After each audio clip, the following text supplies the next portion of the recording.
Hello and welcome back to Old Truthford, the home of honestly biased sports content. How are we doing, folks? Are we ready for yet another Manchester United performance that will break our hearts? Because personally, I'm not. I have a strong feeling today Manchester United are going to get 3 points. Mr. Vegemite Lover. Jesus. Happy Watchalong, lads. Thank you, Mr. Vegemite Lover.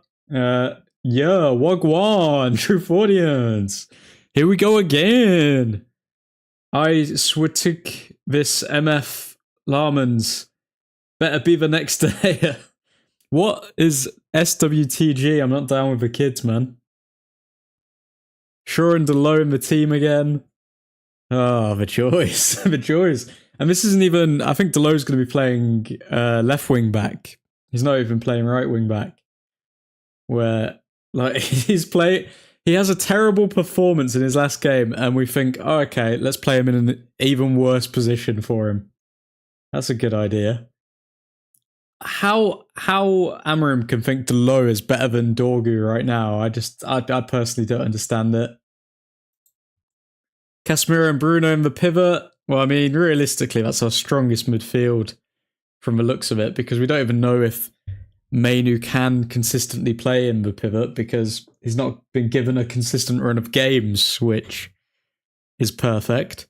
Why the fudge is Cunha benched as well? I did think that Cunha looked a bit leggy in the last game. I think that he was making a few decisions that weren't ideal. I think that may be because he returned from injury pretty quickly, and yeah, I think he needs to be kind of rested into the team, if you like, and that's why Mount is starting today. I mean, Mount is starting today because he has been rested after coming back from injury, and let's see what Mount can do, because he has been one of our brightest sparks at the start of this season, Mason Mount.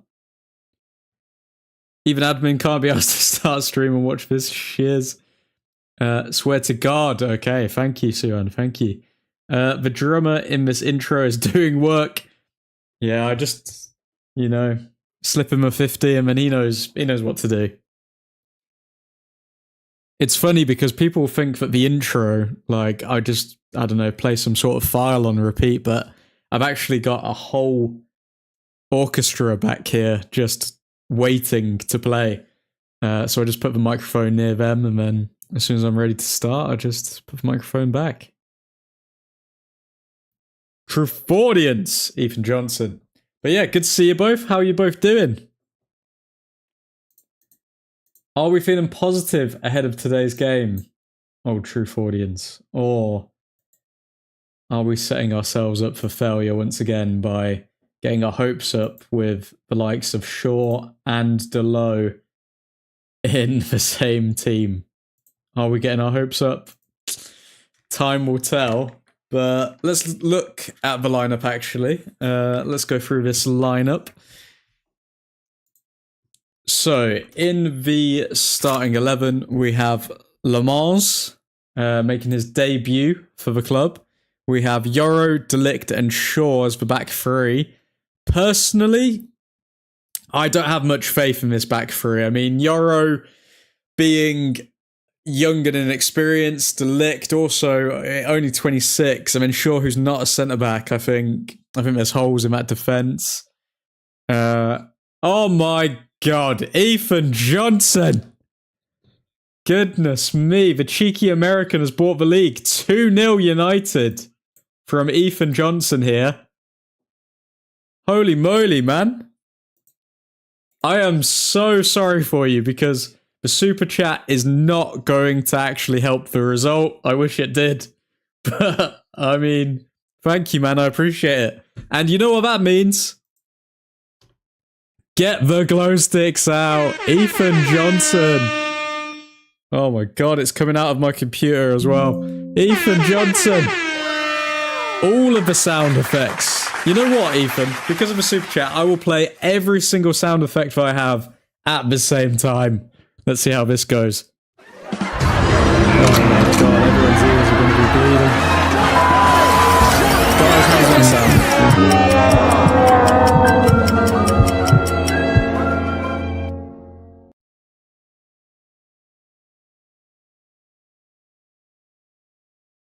Guys, Ethan's done it. Once again, air horn and applause for you, my friend. The Americans with their super-powered country coming in. Joined as the glow stick started, and now I immediately want to leave. Good to see you, Eddie. W. Ethan, that sounds like American chaos and noise. Oh yeah, that's just the streets of Harlem. That's just the streets of Harlem sound effects. Sorry, I didn't actually play them all at once. But, I mean, Ethan, are you more American or are you more Dutch?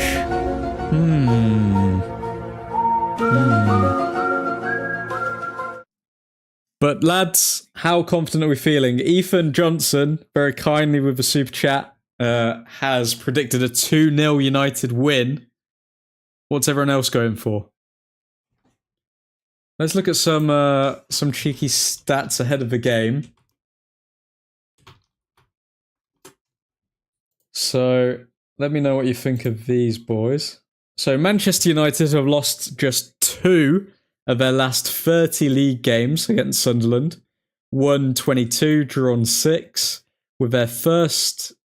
with this, their first since a 3-0 win in April 2017. It's been that long since Sunderland have been in the league.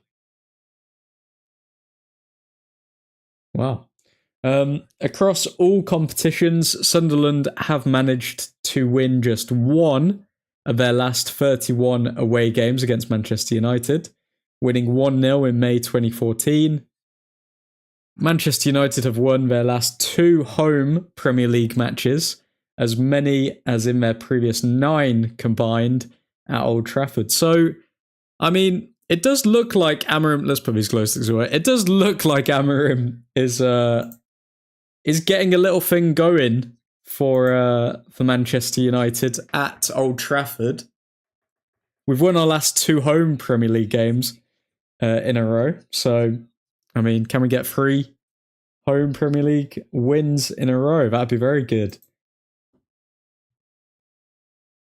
I have Dutch precision and intuition, but still very much American. Lovely stuff. Right, the glow sticks are doing my head in now. On the train up to uni, carrying too much stuff. I pissed off everyone I walked past in the aisle. I mean, you gotta do what you gotta do, Eddie. But I'm all too familiar with those train trips. Because, yeah, especially if... Which part of the train did you go in?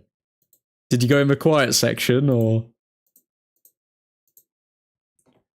But lads, I think if we look at the history of the fixture with Sunderland, we've got a very good history.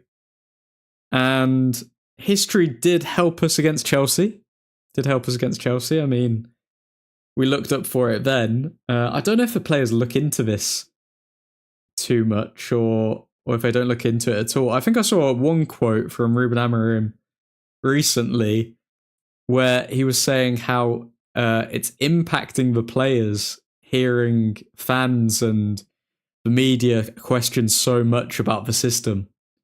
But even the players are starting to question what's going on. But then that shouldn't really be the case, because it kind of shows a bit of a weak mentality within the players if they're questioning the system based off of what, I don't know, ex-players and random people online think. Parents were too busy to give me a lift. How far's the drive is the question, Eddie. How far is the drive? I went where I could find a seat, to be honest. Definitely not the quiet zone. There's a middle-aged group on a bender being very loud. You're going to get all sorts of people on the train on a Saturday. About 2 hours. Goodness me. How dare they? How dare they? The parents of Eddie M slacking. Absolute slacking. But what's everyone been up to? And how does everyone feel about Ruben Amorim right now? Because I have noticed there's been a dip in everyone's moods. I mean, mine included. I think it does feel almost inevitable that we're going to have a really tough season. But then again, there's been a lot of positive signs. So I personally think all it's going to take is somebody to lift the team up, because Bruno Fernandes has been doing it for what, like 6-7 years at this point. We just need another player to either come in or a current player to lift this squad like Bruno Fernandes did. And then I think we're going to see everyone else performing a lot better. But bearing in mind, I do think that the best that we can get is probably like Europa League football this season, because like Luke Shaw, Diogo Dalot, there's too much deadwood still in this club. There's still too much deadwood, and without getting rid of the deadwood, we're very limited in what we can achieve. I do find it funny though how so many people are turning on the manager. I understand like we associate linking the results with the manager and all of this, like, and I personally have my own questions about Ruben Amorim. Like sometimes his substitutes don't make sense.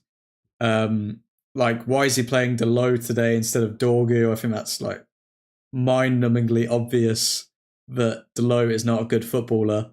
But at the same time, I think it's going to happen in waves, isn't it, realistically, when he gets rid of these players. He can't get rid of all of them at one point. So it's just a case of being patient. Hopefully we get European football this season, maybe a good trophy run, and then yeah, just see what the next year has for us. But I just hope that Sir Jim is quite adamant that he's not going to just listen to fans, because I do feel like the Glazers really did. Like, people say that they didn't listen to the fan base and they don't care and all of this sort of stuff, but I actually think that they paid a lot of attention, if not too much attention, to what the fan base thought, because they wanted to just keep the apple cart. They didn't want to rock the apple cart. They wanted to just keep it steady, keep it still, so they could keep sucking out money from the club. And yeah, whereas Sir Jim is like, okay, I'm coming in, I'm going to change all of these things. Even if people hate me, I'm still going to do this because I think it's the right thing to do for the club. And I think it's a high risk strategy, but it's a high reward strategy as well. So let's see how it goes for Sir Jim and the gents. But I'm feeling confident. I am feeling confident about Ruben Amorim. I'm confident that the board aren't gonna just go against him and get rid of him straight away. But I do think that we need to see more sparks of good performances. Like, I just don't understand how we can go from that performance against Chelsea to the performance against Brentford so easily. Like, is it because we were away from home? Is it not? Like, if we get a win today, then I think there's going to be a decent sample size to say, oh, okay, these players just struggle away from home. They really struggle away from home. Because they are quite weak mentally. And we've known that for years, even with Ole Gunnar Solskjaer. I mean, like, we had a really good away record against teams, but then we would still have individual mistakes. But at that point with Solskjaer, it felt like, oh, okay, the individual mistakes, they're happening every now and then. Like, McTominay will give the ball away, Fred will give the ball away, McTominay will like get a penalty or like give away a penalty, that kind of thing. Whereas now, it feels like there's a mistake almost in every single game. And I don't think that's a coincidence that as soon as Diogo Dalot has become a starter for this football club, all of a sudden, we are inconsistent as shiz. To be honest, the players have a problem, in my opinion. That temperamental attitude so many of them seem to have is so frustrating and is the reason for our inconsistency. I completely agree, Eddie, but I'm just tired of seeing the same players say the same thing every season, to then be given a new contract, and then the same managers, like, they make the same mistakes. Every single one makes the same mistake. Like, I don't understand why they can't just study the previous managers and then be like, oh, okay, this previous manager made this mistake in trusting Luke Shaw or in trusting Delow or Maguire or whatever, and then they can, like, avoid making the same mistake. But they just, it's as though, like, a new manager comes in and they think, oh, okay, I'm not going to pay attention to anything that's happened in the past. I'm just going to do things my way. And then they end up making a similar mistake. So it really is a rotten cycle, which is why I think we need to stick with Amorim for a number of years so he can realise those mistakes and then amend them. Because otherwise we're going to get a new manager in and they're not going to look at, like, the failings of the previous managers. And it's just going to be exactly the same thing. Like, how Luke Shaw has been here for this long, even though he's been injured for half the time that he's here. How does that make any sense? All because he can put a cross in. Like, I don't believe it. I don't see how. Like, I'm pretty sure he's on decent wages as well, isn't he, Luke Shaw? Surely. Wages per week. What's Luke Shaw on? Like 150k a week, mate. For supposedly crossing ability when his crosses aren't even that good. Like, if we're being real about it. It's just very odd.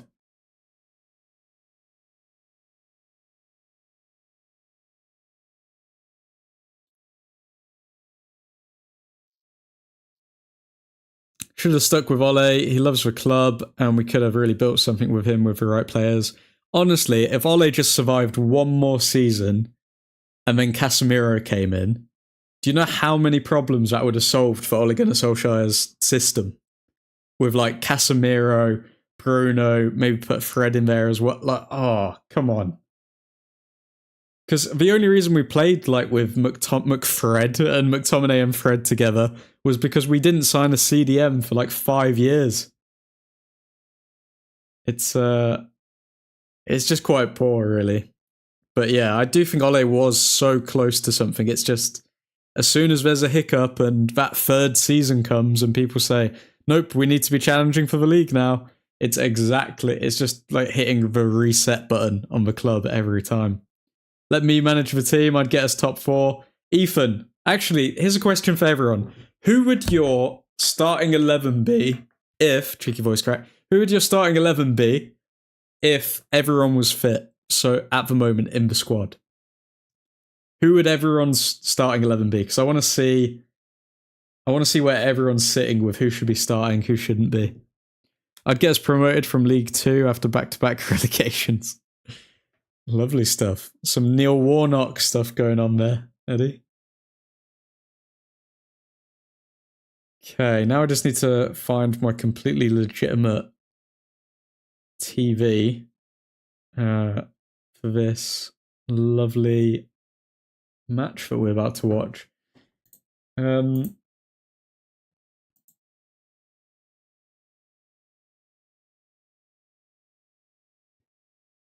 Okay, where are we?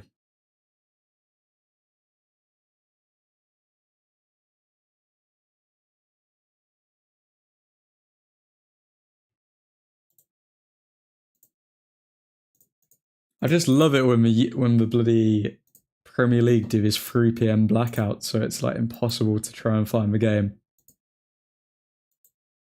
Like, honestly, that's insane.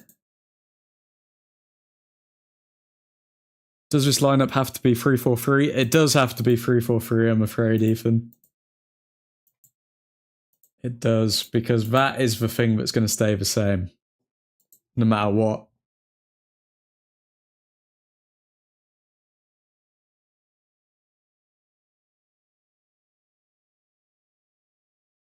Admin is having a bit of a blinder when it comes to getting the actual matchup at the moment.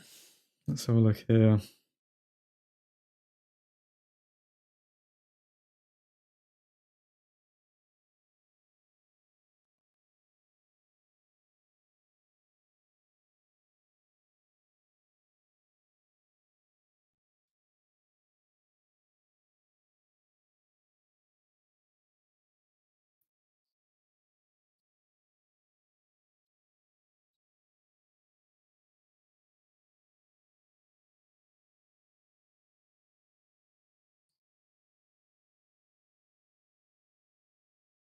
Okay, there we go.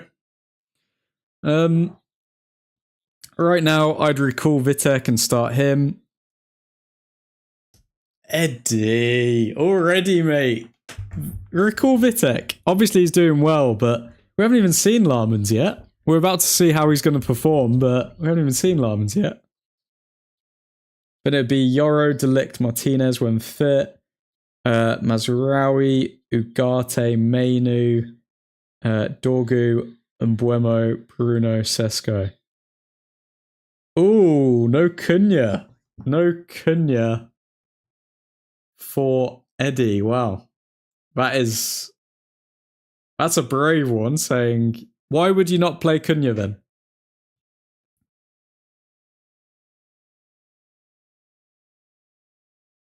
That's what I said right now.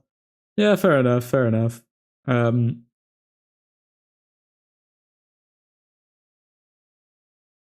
Okay, so Ethan's going with Larmans, Yoro, Delict, Martinez, Maz, Ahmad, Kobe, Bruno, Cunha, and Mbuemo and Sesko. Wait, so you would play... So Ethan, you'd play Ahmad left wing back? Or where would you play him? Or you're playing Ahmad right wing back and then Maz left wing back?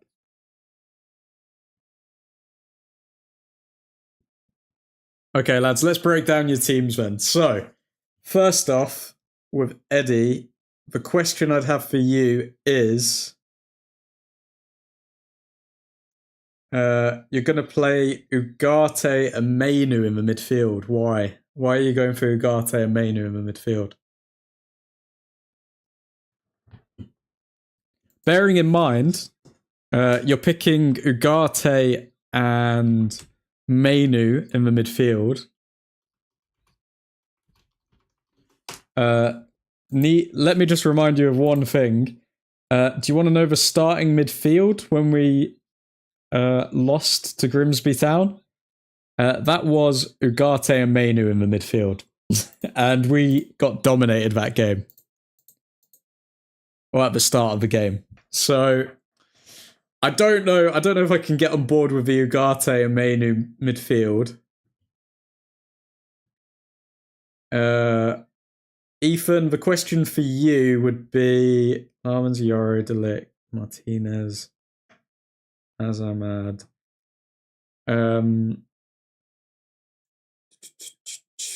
Kobe, Bruno, Cunha, and Boy Sesko. I'm more on board with yours, Ethan. The main question is playing Mazraoui at left wing back instead of Dorgy. Because obviously Maz is class and you know that he's not going to be pressured and all of this sort of stuff, but at the same time, I think when he did play on the left-hand side under Ten Hag, he didn't have the most amazing games, from what I remember, but it's not the worst thing in the world. I'd say I'm closer to Ethan's at the moment than yours, Eddie. We still rely on Bruno offensively so much, and from what I've seen so far, Cunha hasn't quite shown that he's better in the 10 than Bruno has been. Good point.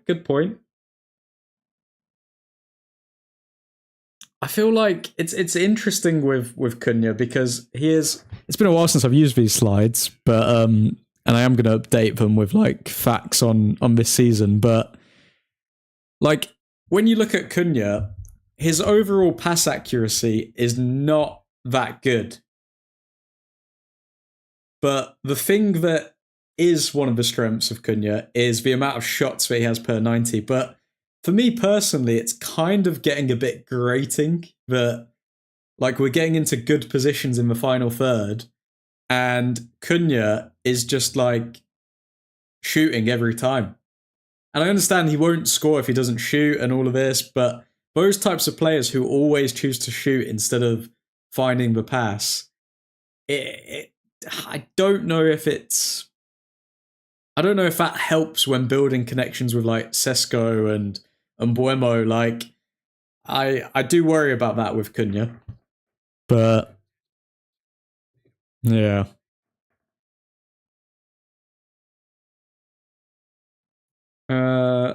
but yeah, we still rely on Bruno offensively so much. From what I've seen, Cunha hasn't quite shown that he's better in the 10 than Bruno has been. But then we rely on Bruno so much in the midfield as well, because I mean, if we take him out of the midfield, nobody has legs in that midfield. Like, Mainu's not that energetic type of person. Casemiro isn't. Ugarte definitely isn't. Ugarte, when he runs, looks like he's running through custard. He's really not good. So I mean, like, it's a hard one to say that. It's a hard one to say that. Oh, okay, we're going to take Bruno out of the midfield, because I feel like all of our midfields would just get overrun unless we just played on the counter attack. Maz left, Ahmad right, so they're inverted. They played well together against West Ham in pre-season, and I think if they built a connection as a midfield too, they could be solid. Oh, I don't know, man. I really don't know. I just don't think... I think Ugarte, I'm at the point with Ugarte where I just don't think he's Premier League level. Like, it's his second season now, and I don't see how he's improved at all. I'm at work, so I won't be on stream since I have to watch a game on my phone. We'll be back later. Sound, man. Enjoy the game, Ethan. Hopefully there's nothing that we're going to be raging about at halftime. Maz is better going forward than Dorgu. Ooh, is he? I don't know about that. That's a controversial one, Ethan. Mazraoui better going forward than Dorgu. No, I don't know about that. I think Maz is definitely more defensively minded.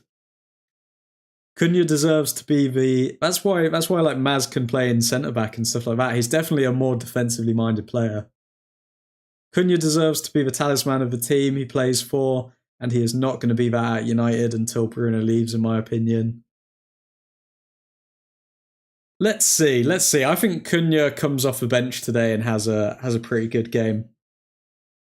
Ugarte strikes me very much as a confidence player, so he needs the encouragement and support to rally some good performances. I think physically he is just not good enough. Let's go on FOTMob, because I remember last season there was like a streak of Ugarte playing well. There was like a streak of Ugarte performances where he was playing well, and then his performances just dropped off a cliff. So let's see where he's actually performed well.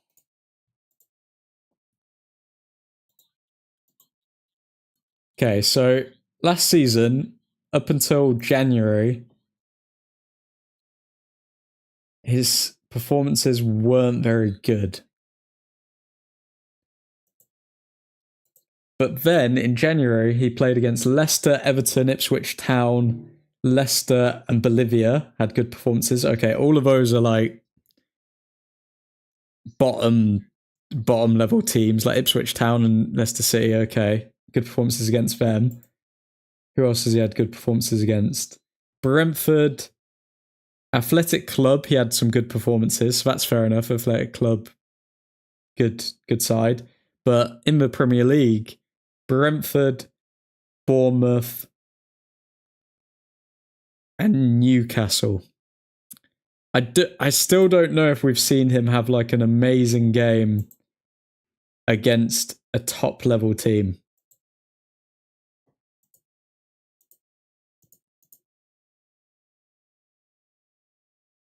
I really want him to do well, because the best we've seen was actually really solid, but it hasn't happened in a while.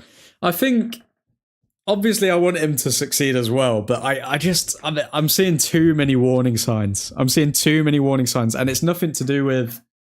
Well, it is kind of to do with technical ability as well, because like he'll make a tackle and then he'll just give the ball away anyway because his passing isn't that good.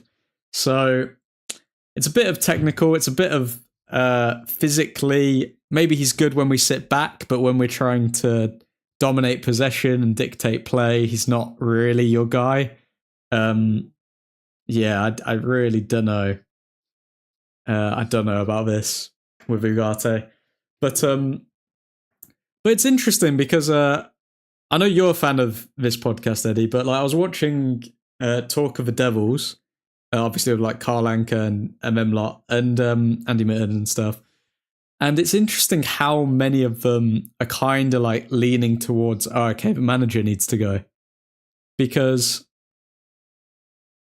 I thought like, oh, okay, there's going to be some like hardcore people who are saying like Amorim needs to go, but for them to kind of lean towards it as well, I was quite shocked to see that. It's like, and I saw somebody bring up on the podcast that, oh, okay, there's a lot of individual errors. And then Karl Anka kind of made the point, oh yeah, if there was a safety net with the system, then it wouldn't matter. Oh my God. But no, Delo, his first touch, and it literally, like, it goes out of play. Terrible, mate. But Karl Anka was kind of making the point that, oh, okay, if there was a safety net with the system, then that would take care of the individual errors. And I'm like, how can a system stop somebody from like just giving the ball away in the box, or like a goalkeeper letting the ball go straight through them and all of this sort of stuff? Like, I feel like sometimes these reporters do have a bit of a thing where they want to act like they know what they're talking about to such a degree that they just kind of void common sense. And it's like, okay, guys, I know what I'm talking about. And yeah, it's one of those. I think to say that, oh, okay, if the system was better, then the players wouldn't make individual mistakes, even though we've seen like 5 years of it, is a bit mind-blowing to me. But I'm sure if it continues how it is, he'll be a type that goes somewhere else and has a career resurgence like McSauce, and how it looks to be going with Rashi and Højlund. Well, with Rashford, how many goals has Rashford scored is the question, because when it comes to assists, I think, like, when it comes to assists, Rashford was picking up loads of assists at United anyway, even when he wasn't performing very well. Good kick from Larmans. Oh, almost found Sesko. But yeah, almost. What was I saying? I don't know. I think that Rashford, he was picking up assists already at United. The problem was scoring goals. Now, with Barcelona's system, you can say, okay, Rashford's going to get in more positions where he can do this or he can do that. But at the same time, I don't think Rashford's been, like, mind-blowing, you know?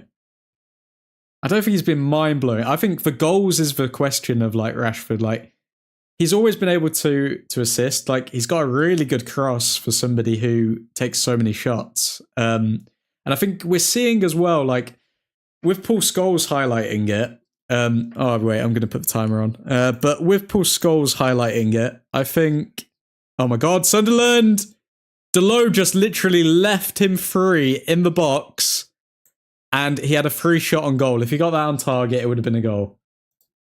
Oh my God. Let's look at Bird Brain Delo. Okay. There's a man behind him. Is he blocking him? He does absolutely nothing. He does nothing. So there's a cross in. Delo just lets him run past him. Oh my God. I don't know. I can't stand it. But let's continue this chat in a sec, Eddie. I'm just editing the thing. But Sunderland have started well here.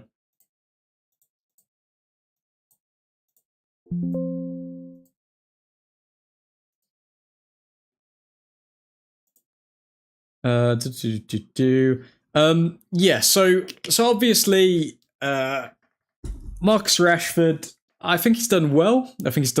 Picked up a few assists, goals, but I think overall, if he doesn't hit like 15 goals this season, then I think he's kind of like done the exact same thing that he was doing at United anyway. So like people act like, oh, Marcus Rashford didn't get any goals or assists when he was leaving United.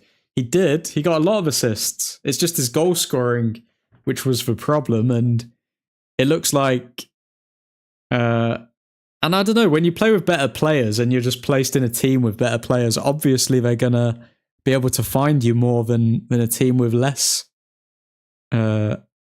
superior players. So it's a bit of a hard one to say, Rashford's just improved, you know? But then, yeah, Paul Scholes was also highlighting this, saying how, like, he's kind of lost respect for Rashford because it does seem like Rashford is trying more for Barcelona and he's being less selfish than he was for United when he'd just try and dribble past, like, 20 people. So it's one of those. If he keeps having big Champions League nights, then the media narrative will be that he's having a resurgence. I don't know. I think Rashford isn't going to have that good of a season. I think he started off strong, but wait for the dip. Wait for the dip, and then we'll see what people are saying. Because they did the exact same thing with Aston Villa when he joined there. But on Rasmus Højlund, good ball over to Ahmad there from Fernandes. Ahmad going down the right wing. Ahmad cutting in. Ahmad finding Sesko or finding Mbeumo. Mbeumo. That was good from Ahmad. Very good. Very good from Ahmad. But then, yeah, let's look at Rasmus Højlund as well. If you look at his performances, he's still putting in stinkers. The only thing is, again, you play with better players. He's got a generational talent in Kevin De Bruyne, who's just like serving things up to him on a plate. Like, it's not like he's improved as a player. He's doing the exact same things that he was doing at United. Yeah, like, I don't see anything with Rasmus Højlund where I'm like, I wish we kept him. At Villa, it was injury, to be fair. Yeah, that's true. Oh, yeah, I forgot about the injury. That's true with Rashford. I mean, I don't know. I think, like, and also Højlund in a slower league and stuff like this, like, you got to factor all of it in. I think McTominay is one of the only examples of, like, yeah, he has improved since he left United because he was misprofiled. But when it comes to Rashford and Højlund, I don't think they've just improved because of United, or I don't think they've even improved that much. I think their game's exactly the same. It's just better players around them.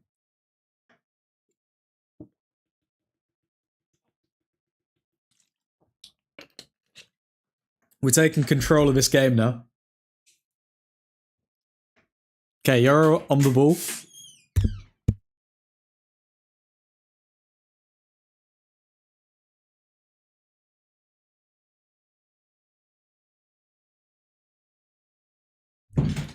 Oh, Mount, Mason Mount, 1-0. Come on.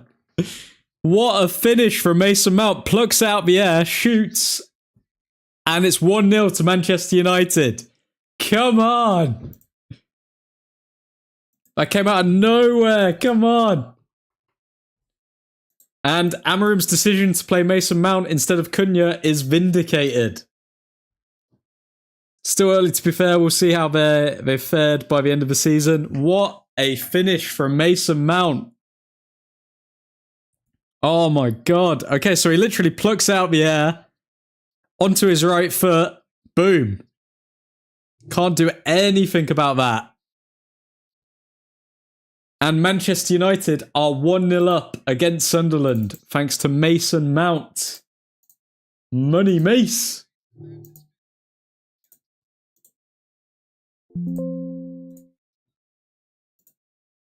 What a goal, man. Maybe Mount makes it in my starting 11. No backtracking now, Eddie. No backtracking now. But no, that was really good. I honestly think Mount's been one of our best players at the start of this season.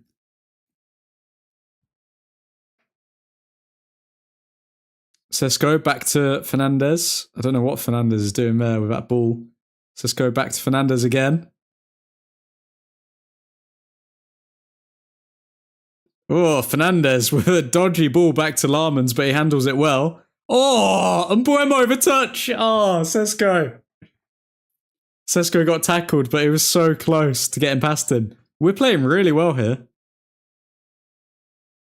But Sunderland are still dangerous. And Ahmad is fouled. Ahmad's been playing really well today as well. It reminds me of Ahmad from last season when he's playing wing-back. Okay, Shaw on the ball. Over to Delo. Oh, God, here we go. Delo to Delict, yep. Okay, Yoro. Mbuemo. Casemiro. Over to Ahmad. Mount seems like one of the only bright sparks so far under Amorim. The manager gave him respect and valued his ability, and he has repaid the manager's faith. You love to see it. Yep, 100%. 100%. I mean, literally on Amorim's first day, he's giving Mount big hugs. So I think he knew that, okay, I'm going to need Mount because he knows the system. Like, he's going to need to keep Mount on side. Okay, Mason Mount on the ball. Mount to Delo. Delo to Casemiro to Mount. Oh, is Mason Mount going to live up to the number 7 shirt? Stay injury free, please. Please, Mason, please. Ball over the top, but way too heavy for Mason Mount.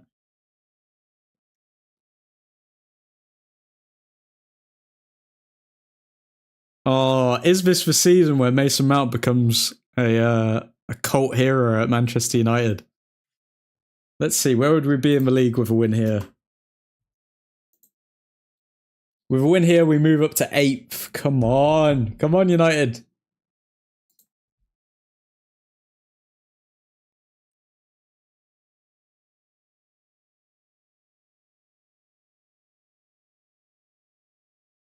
Okay.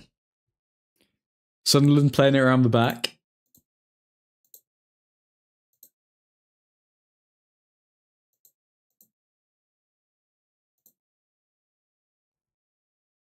Long ball, forward. Delict runs out of play, good. Imagine 2 years ago celebrating with a win, we go up to 8th. Oh. It's been a tough 2 years, Eddie. It's been a tough 2 years. I just wanna come to every live stream thinking, oh yeah, we're gonna get 3 points today. And not just have to put on a brave face. That's what I want. Is that too much to ask for?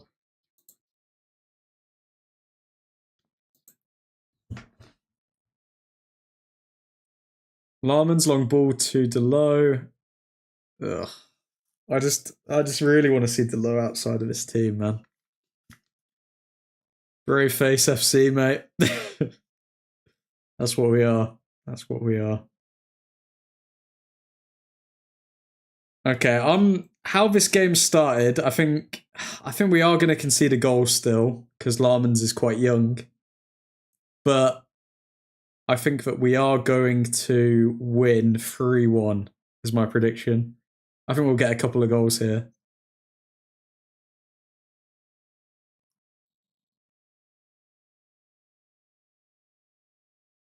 It's good to see that United are being a bit fiery as well. It looks like we're putting in a lot of challenges.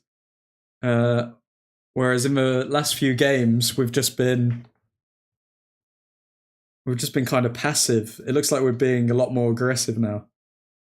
Even if it is stupid from Delo because we would have got the ball there.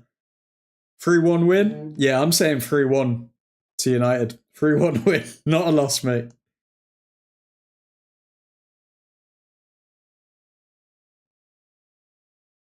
Oh, watch the entire United fan base backtrack on Mason Mount now, though. Watch the entire fan base just say, oh, okay. And just hype him up. Like they haven't been slating him for the past 2 years for him getting injured when he can't control it.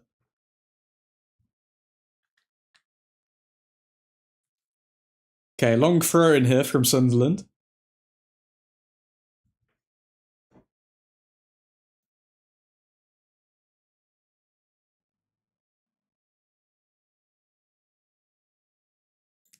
I've been behind Mount from early. Pause. I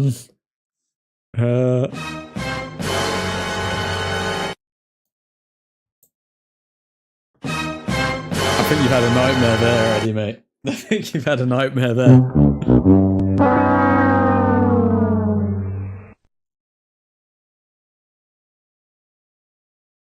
Okay, Sunderland kind of taking control of the game now.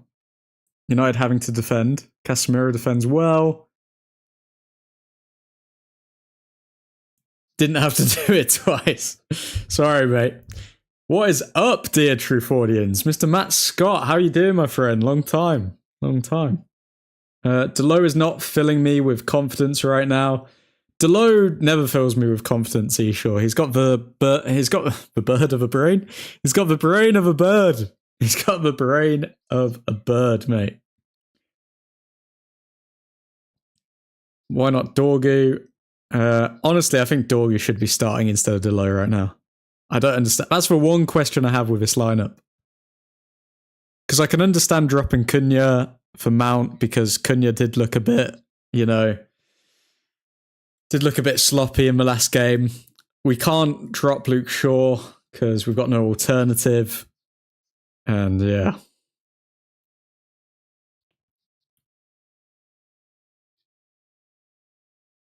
Sesko, good head on. And Mbuemo chasing. And Mbuemo taken out. Is that Xhaka? Xhaka defending there.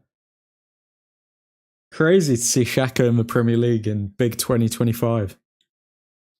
I wonder why he wanted to join Sunderland. I'm sure he could have joined like other teams, like a bloody Italian team or something like that. Live a nice life, but he's chosen to move to Sunderland. Of all places, Granit Xhaka. Honestly, Ahmad should get dropped as well, in my opinion. He has had some stinkers so far this season. I think Ahmad's played well today so far. I think Ahmad has had some stinkers, but if you're asking me, okay, who do I prefer at right wing back, Ahmad or Delo? I'm picking Ahmad every single day. Every single day. Grimsby was among the worst of them. True. Very true. I can't. Like, I still think like Ahmad will potentially, unless we start like consistently winning and we're like positive vibes FC and all of this sort of stuff, I think Ahmad will eventually leave Manchester United in like a year or so because he is a talented winger and at wing back he doesn't always get to show his qualities. If he loves Manchester United and he continues to improve at wing back, then why not? But yeah, I think he definitely is going to be tempted to go elsewhere if I'm being honest. Maz at right wing back for me. I think it goes Mazraoui. Mazraoui, Ahmad, Seldalo. Just yeah. I think it depends on the game. I think you can't get away with having Ahmad on one side and Dorgu on the other. Because then I think we're too defensively weak. So, for example, if we were playing Dorgu, I'd probably say, okay, put Mazraoui right wing back.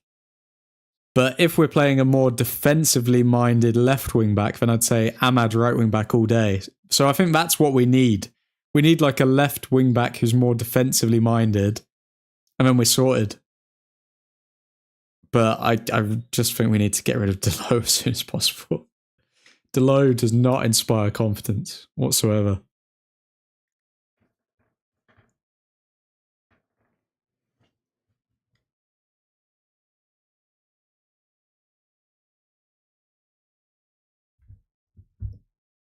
Sunderland with a throw in here.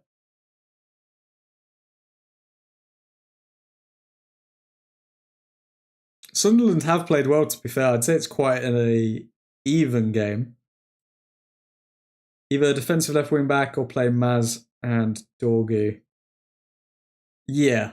I do think that like Ahmad, I think Mazraoui would offer more as a backup for like wing back / being a right-sided centre back.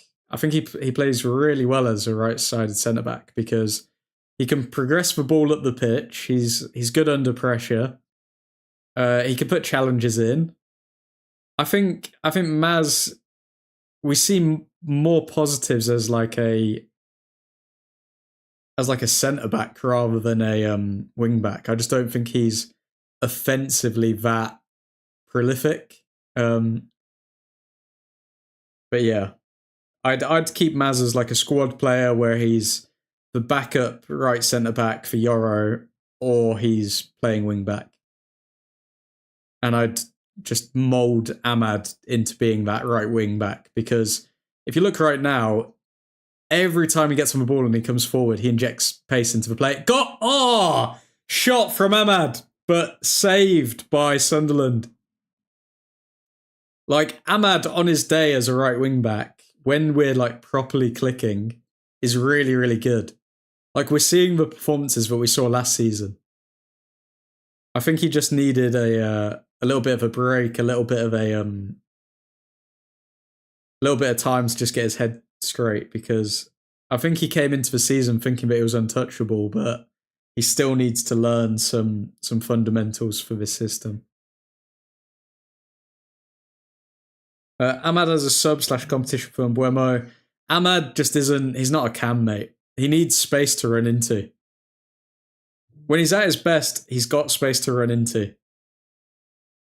Because when he's got space to run into, he can cut in, he can go on the outside and get a cross in. Like, he's not, I don't think Ahmad's personally built for these like tight spaces. He's a physical beast, man.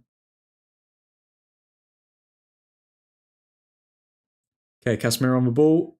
Over to Ahmad. Ahmad to Casemiro. Casemiro back to De Ligt. Bruno Fernandes saying, calm down the play. Yoro to Mbuemo. Mbuemo, good turn. Mbuemo can unleash Ahmad.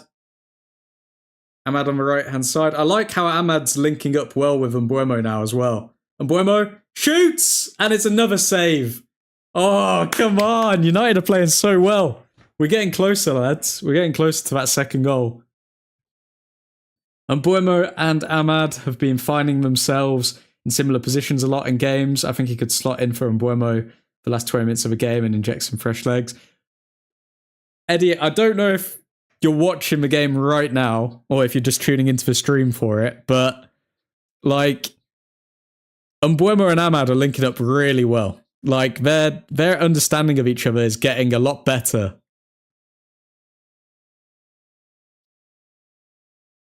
It's getting a lot better.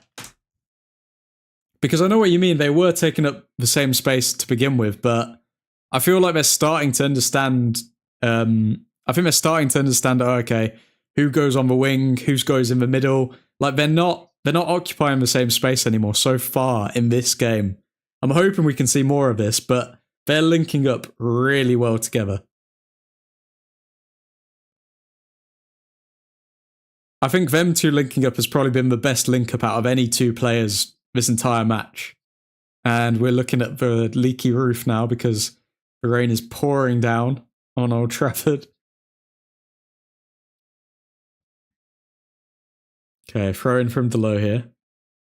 When you see the highlights, Eddie, you'll see like they're linking up well. They're linking up well this game.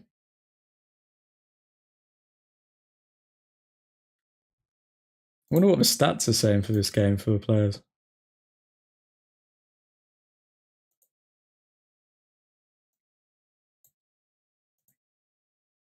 Yeah, Mbuemo and Ahmad, other than Mason Mount, are our highest rated players statistically.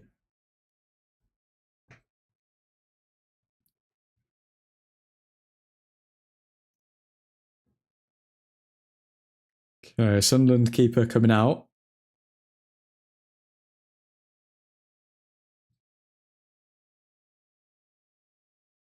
Sesko presses. And the keepers. Sunderland keeper is pretty much like a third centre-back there. Larman's has played really well as well, by the way. Larman's distribution's been really good. I don't think he hasn't had to make a save yet, but Larman's has played really well.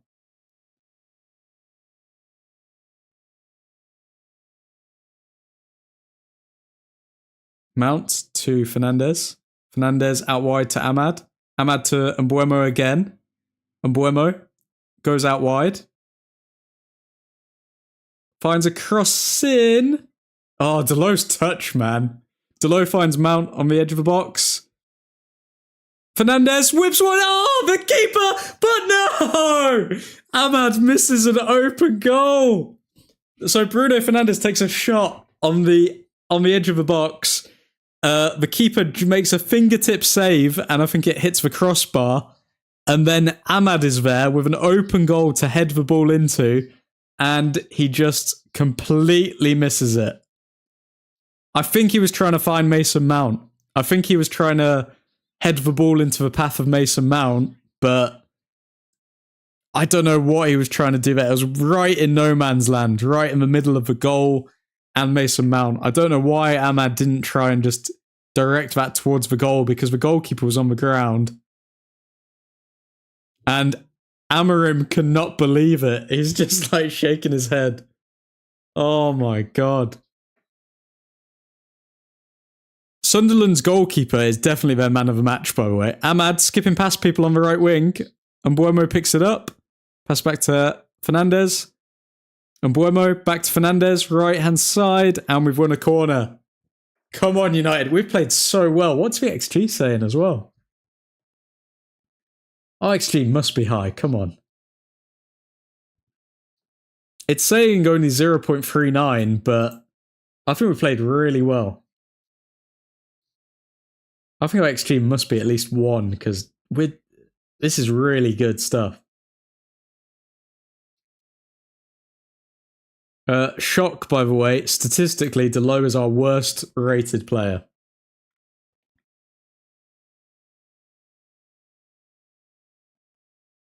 Okay, and Mbuemo gonna whip one in. And Mbuemo was falling.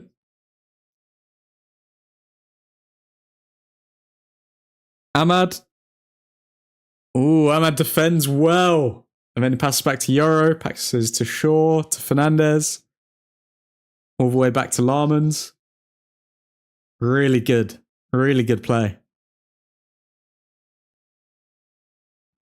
Okay, Larmans at the back. Larmans to Delict, to Yoro. Yoro to Casemiro, to Fernandez. Fernandez to Mbuemo. Mbuemo tried to turn and pass it to Ahmad, but it was fouled.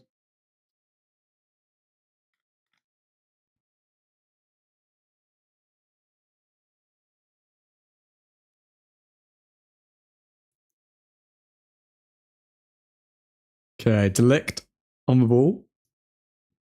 Over to Casemiro.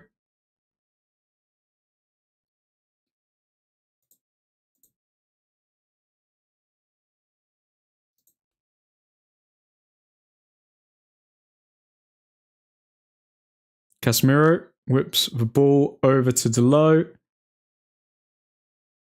Oh, the left-hand side is where our dreams go to die.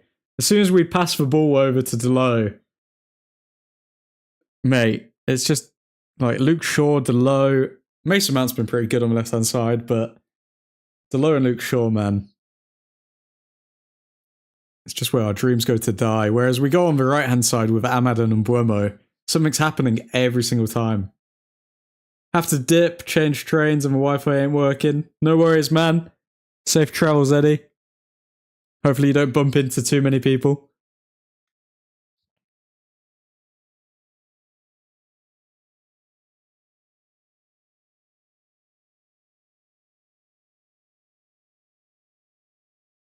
Okay, what have we got here? So Yoro over to Delict, to Shaw,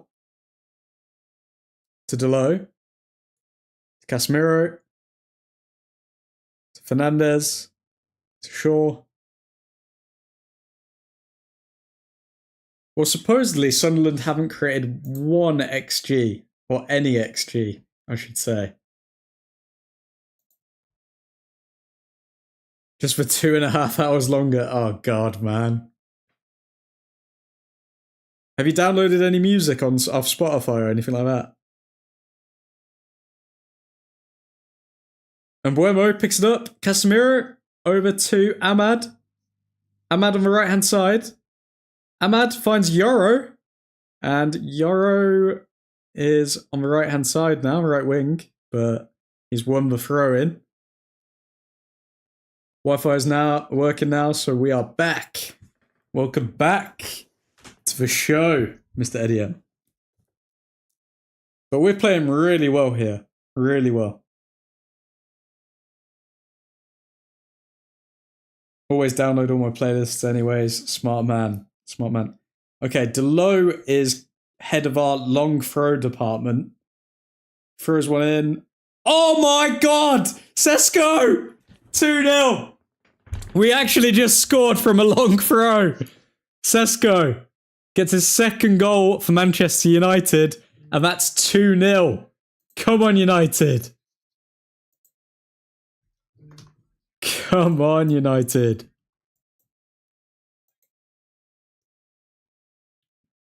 Okay, 2-0 to Manchester United.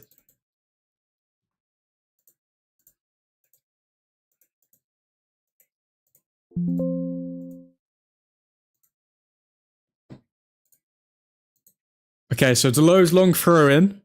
It's defended, but it literally lands on the foot of Sheshko. Wow. Not much activity in the chat these days. I'm not gonna lie, Eddie. I've kind of dropped off with the content, but it's because for the past few weeks I've been absolutely dying, and then I've had to do all of this like pre-op stuff because I've got like surgery in like a month, and also like moving different places and all of this sort of stuff. So the content has not been very consistent, but that's coming to an end very soon. So hopefully we can get a few more new faces in the chat and stuff, and then yeah, we can make sure that the home of Honestly Biased Sports content is going to be well and kick in. I was saying to my dad earlier, I hope Mount and Sesko score. I mean, you're very good with these predictions, Eddie. You're very good with these speaking it into existences and letting it actually manifest itself. No, it's not new, man. United just burns everyone out too much. That as well. I don't think the results have helped, because I mean, everyone's kind of not looking forward to the match days. But I'm hoping this result will change a few things as well. We just needed a little bit of luck. I think people are a bit, what's the word?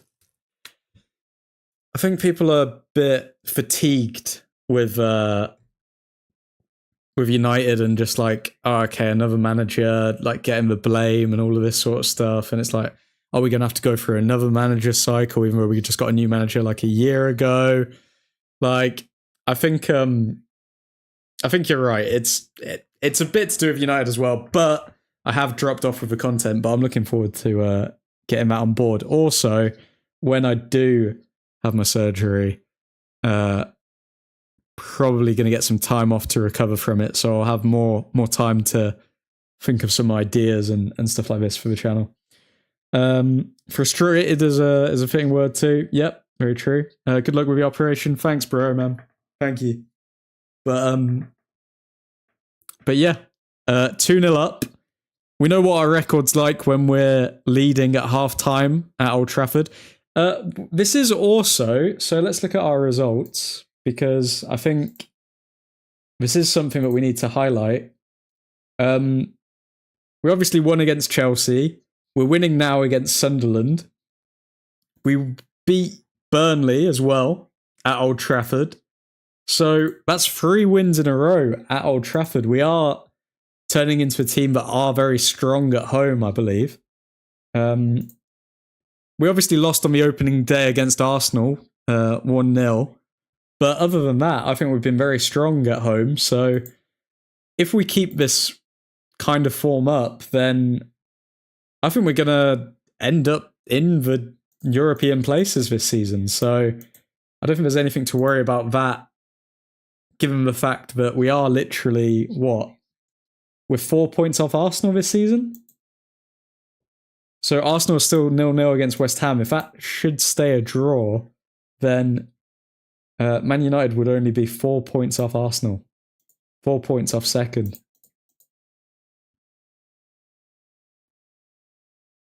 The players just need to be up for every game. That's a big factor, 100%. And psychologically, I mean, like the way that we approached that Brentford game, in the first 5 minutes, it looked like, yeah, we're going to lose this. Whereas in this game, we did start a bit slow as well. I mean, like Sunderland could have been 1-0 up within like 4 minutes. But at the same time, like we've actually attacked with intent. Ahmad, every time he's got on the ball, looks like he's going to do something.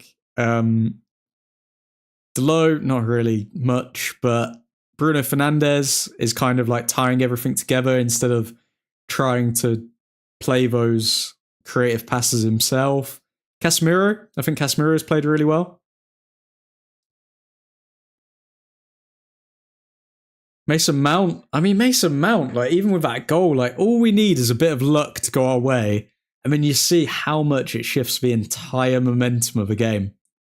And that's why when people say, oh yeah, all we need is a bit of like positivity and a bit of luck in the game, but then they don't highlight it the other way and say, oh, okay, if we're unlucky in the game, they kind of underplay like how big of an impact that plays. Like, for example, if a player was just to give the ball away, like Delo or someone like that, then, I mean, and it led to a goal, then people would still blame the system and the manager.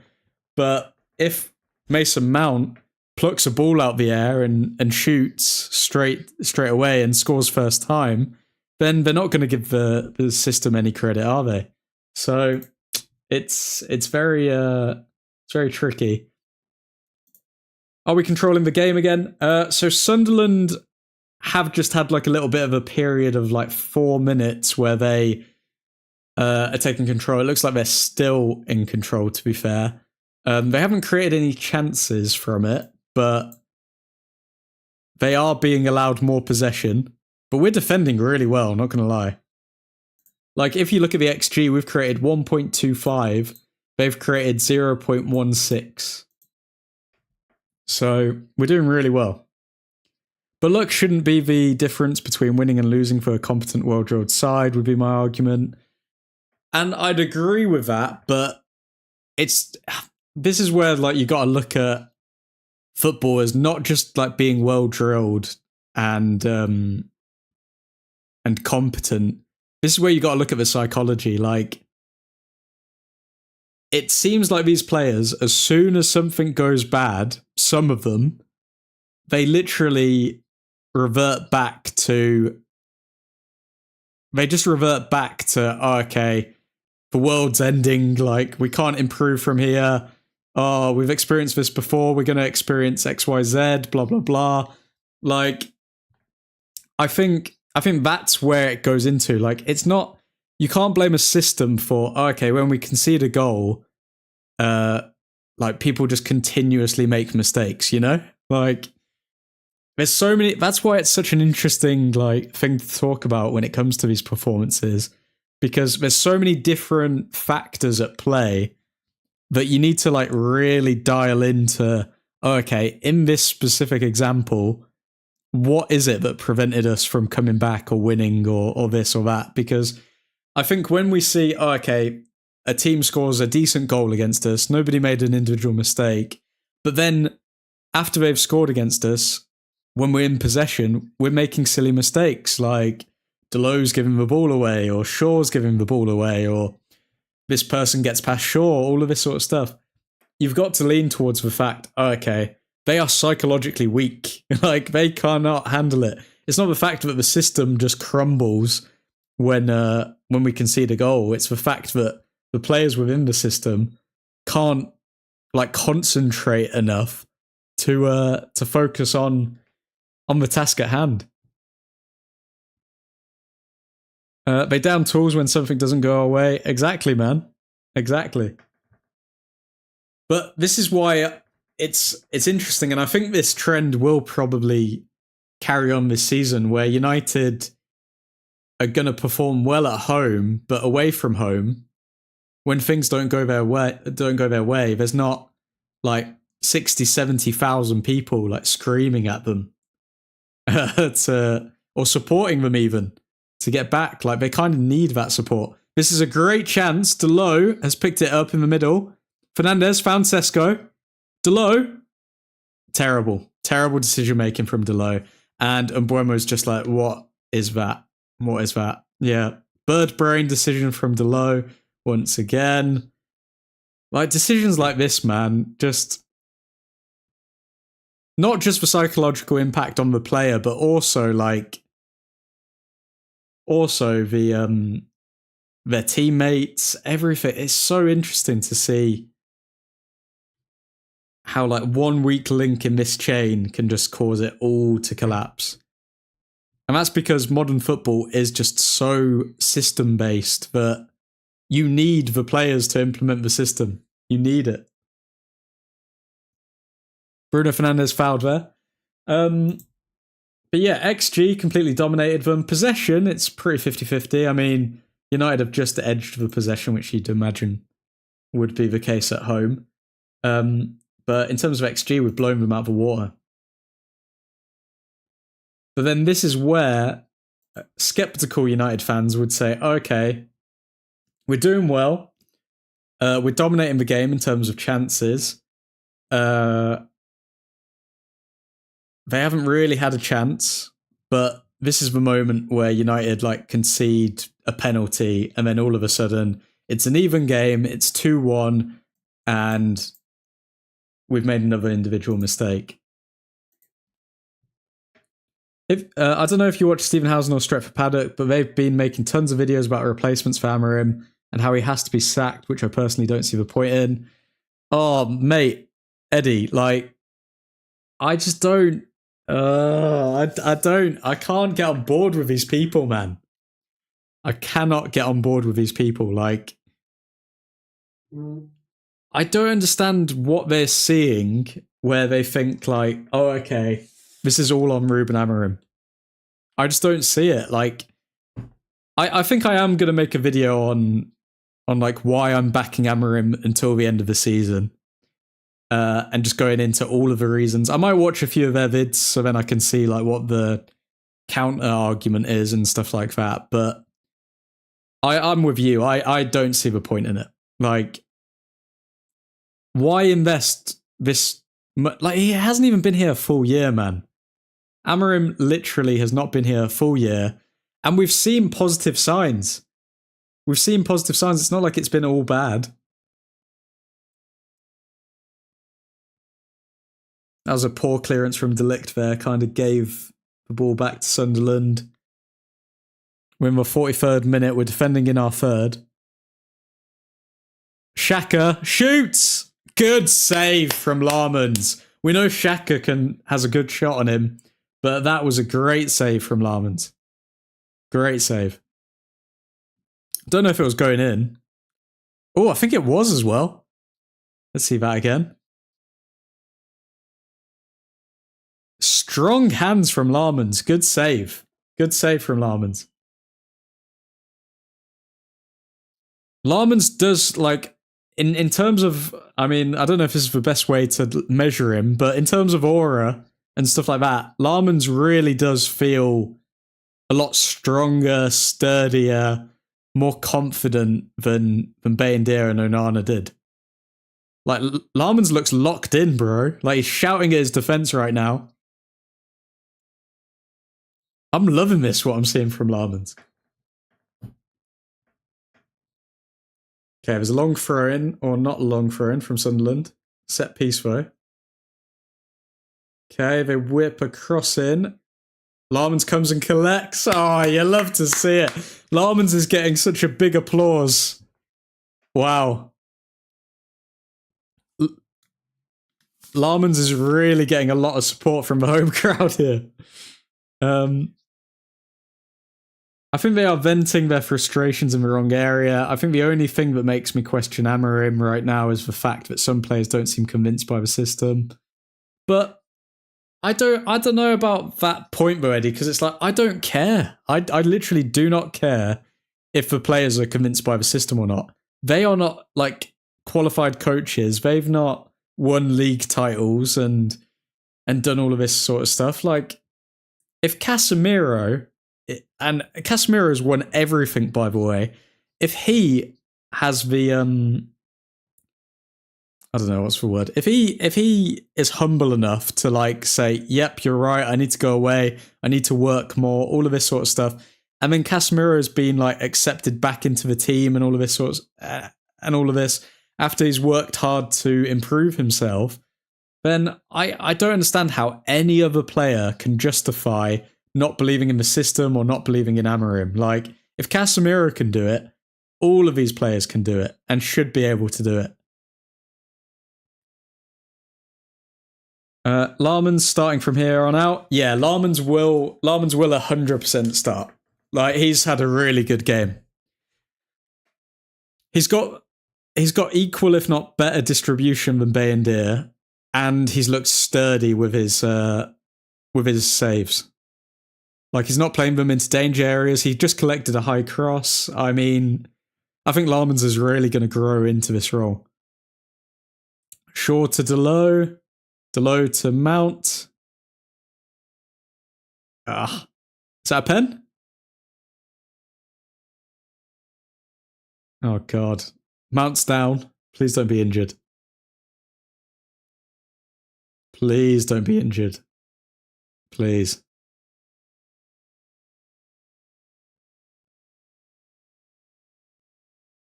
Yeah, I think he got his foot stamped on in the box there, Mason Mount, but he didn't have possession of the ball, so it's not going to be a pen.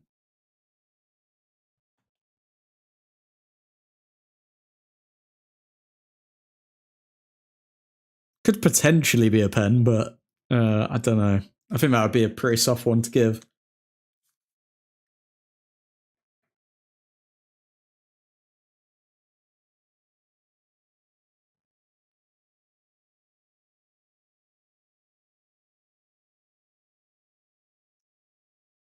Delict 1-on-1, good clearance.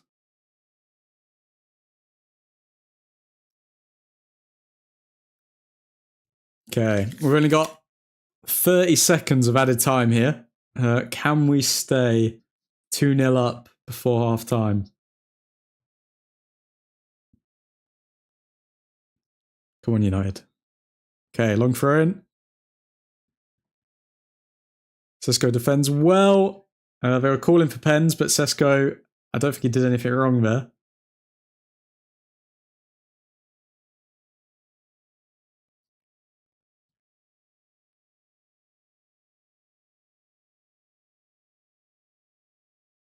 I don't know what the player's complaining about there.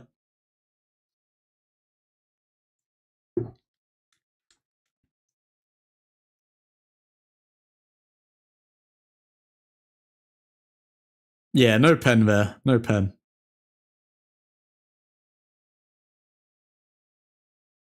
Wait, what? They're going to give a pen for that. So Benjamin Sesko puts his foot up in the air, but it doesn't touch the player.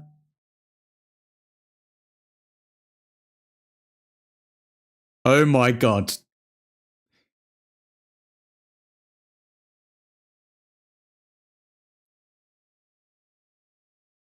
Nothing hits the player. They're trying to give a pen here against Benjamin Sesko because he pretty much lifted his foot up in the air and extended it. But he didn't even touch the player.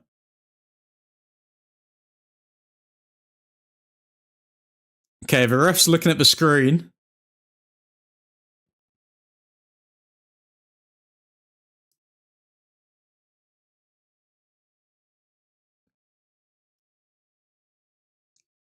Referee Stuart Atwell is going to the screen.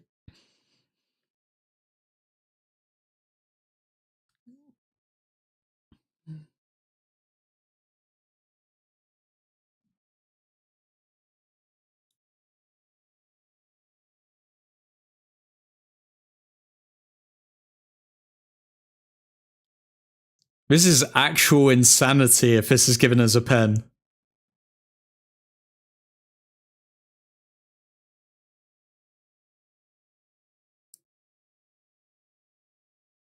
This is an actual disgrace if this is a pen.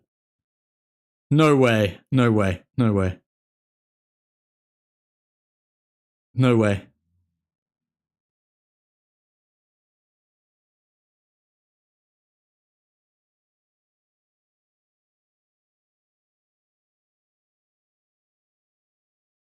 Speaking to both captains. What?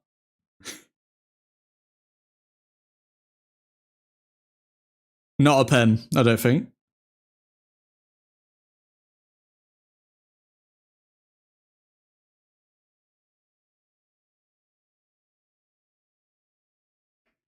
Okay, no pen. That was the biggest waste of time ever. Wow.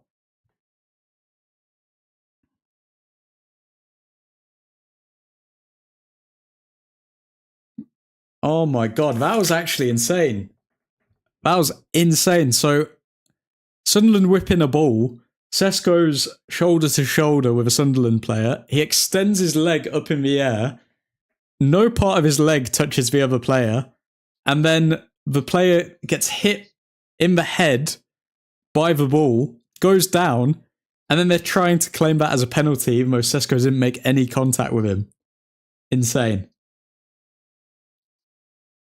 Oh, that was scary. Okay. Sunderland were close to scoring there, but side netting. Oh, wow. Not saying the players doubting him are correct, but it's a problem if players who are starting have doubts about the system that they maybe aren't voicing to Amorim. That's true. That's true, but I don't think Amorim's the type of manager that doesn't let his players express what they think or feel. So, if anything, that's more of a comment on the players than the manager. I think Amorim's quite open. I think he is very open with the players on if they have any questions or they want to bring anything up to him.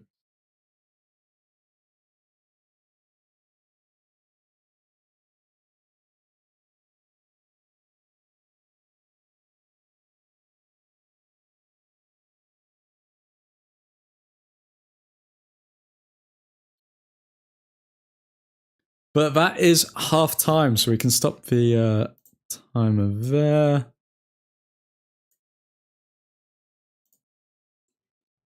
Let's just update this.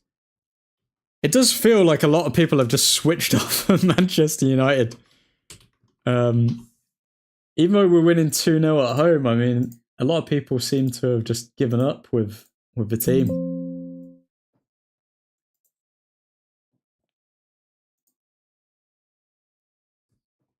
But overall, I'd say a solid half. I mean, obviously, Mason Mount kicked us into gear after a cross from Mbuemo reached him. He plucked it down, shot first time, got the goal.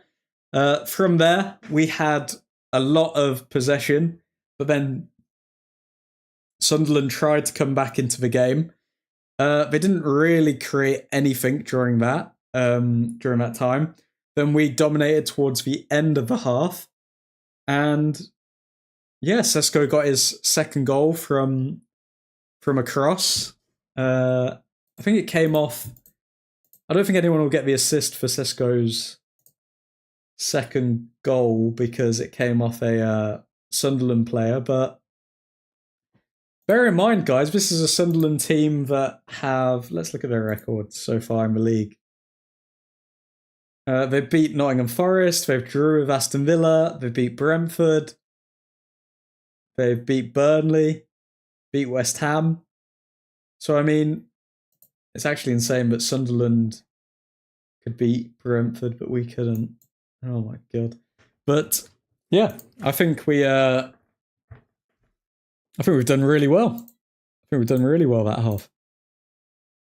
Second goal for Sesko. 2 goals in 2 games.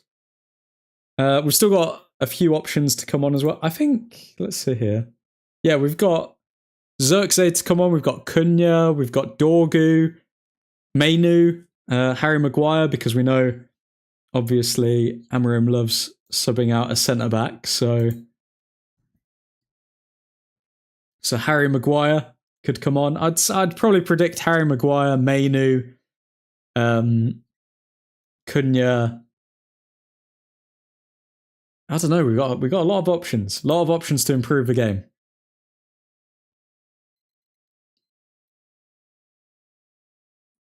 I'm United through and through, even if we went down to League Two. But God, is it hard to watch United most games these days.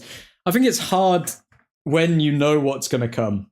Like, when you know that, okay, all of our issues are down to these players, and we have to watch these players continuously for years until they get replaced. Like, I think that's the soul-destroying thing. Charlie, good to see you. You know when you see Delo miscontrol a ball out of play in the first minute, under no pressure, you expect a game to go a certain way. But alas, no, I don't know what to expect anymore. Charlie, don't worry, mate. I experienced the exact same. As soon as he miscontrolled that ball and it went out for a throw, I was just like, oh my God. It's the same thing every game. But now, guys, if we win this game, that's 3 wins at home in a row. So Amorim may be creating a little fortress here at Old Trafford, hopefully. And if he does, then we should get enough points for European football, because say we win the rest of our games at home, what's that? Like, at least, obviously we're not going to win all of them probably, but like, I'd say that's on average like about like 30, 40 points, surely. And then we win a few games away from home, maybe. Get up to 60 points, get a cheeky Europa League placement, please. Slabhead comes on and scores. For me, it's the hope at the start of a new season that kills me. I just wish that the players were more mentally prepared for the start of this season, because had they been a bit more switched on, I think we could honestly be at the top of the league right now, or like there and thereabouts. Because we're only 4 points off the top of the league right now, or 5 points rather. Oh damn it! Arsenal are winning 1-0 against West Ham. Stupid Declan Rice. Oh my God, Arsenal are dominating West Ham as well. 74% possession to 26%. Wow. Okay, so we are 6 points off the top of the table right now. So, I mean, a couple of those results go our way. Like, I mean, what results already have been a bit shifty this season for us? The Brentford result, if Bruno Fernandes scores that pen, it's 2-2, and then we maybe go on to nick a goal. That's an extra 3 points. And then we're only 3 points off the top. Man City, I think we were always going to lose that game. Fulham, drawing to Fulham, I think we could have easily won that game had we actually turned up. But the story of our season so far is beginning to look like we struggle away from home, but we're doing pretty well at home. Wishful thinking there, admin. Got to say, I do see a change in shape in defence. Mount tucks in and makes a wide midfield three with Casemiro and Bruno. With Mbuemo coming narrow and close to Sesko, like a set of 2 strikers. Yeah, I have noticed Mbuemo. But then, I don't know, I've noticed that with both Mbuemo and Mount getting pretty close to Sesko. I think they know that he's actually got the ability to make the ball stick to him and just like play that forward ball with like a knock-on or stuff like that. But I'd say the biggest thing is, in today anyway, is the fact that Ahmad, every time he's got the ball, has looked really good and really like attack-minded.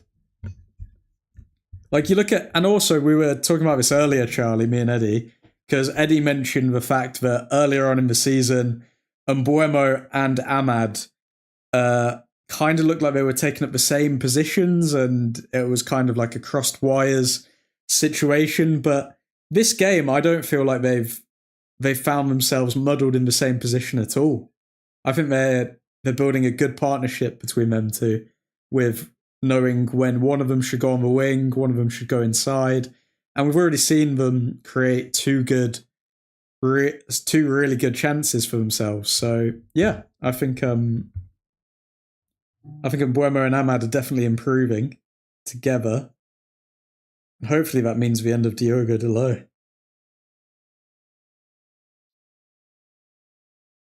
Thing is, first game of the season, we looked really good against Arsenal and fell off a cliff in the following games. But think about why we fell off a cliff in the following games. Like, if you look at it, so we played Arsenal at, where are we? We played Arsenal at home.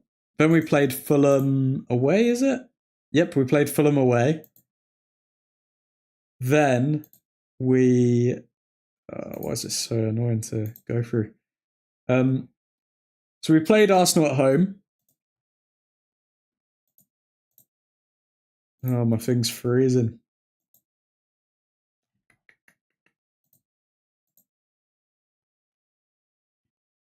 Okay, so we played Arsenal home, then we played Fulham away, then we played Grimsby Town away. So we drew that game with Fulham, then we lost to Grimsby bloody Town away from home. Then we played Burnley at home and we won. Then we played Man City away, lost. Played Chelsea at home, won. Brentford away, lost. Now we're playing Sunderland at home, won again. I think it's purely a mentality thing then, isn't it? Because it's clear to see that our good performances have all come when we're playing at home. Also, how composed does Larmans look? Maybe an Amorim masterstroke in man management, bringing him in after letting Bayendir advertise himself as a future window cleaner for the past few games. I just think people are so... I think they're just impatient, man. Like, I understand that as soon as we buy like a new shiny toy that we want to see them play straight away and all of this, but like at the end of the day, you got to make sure that the player's comfortable. You got to make sure all of this.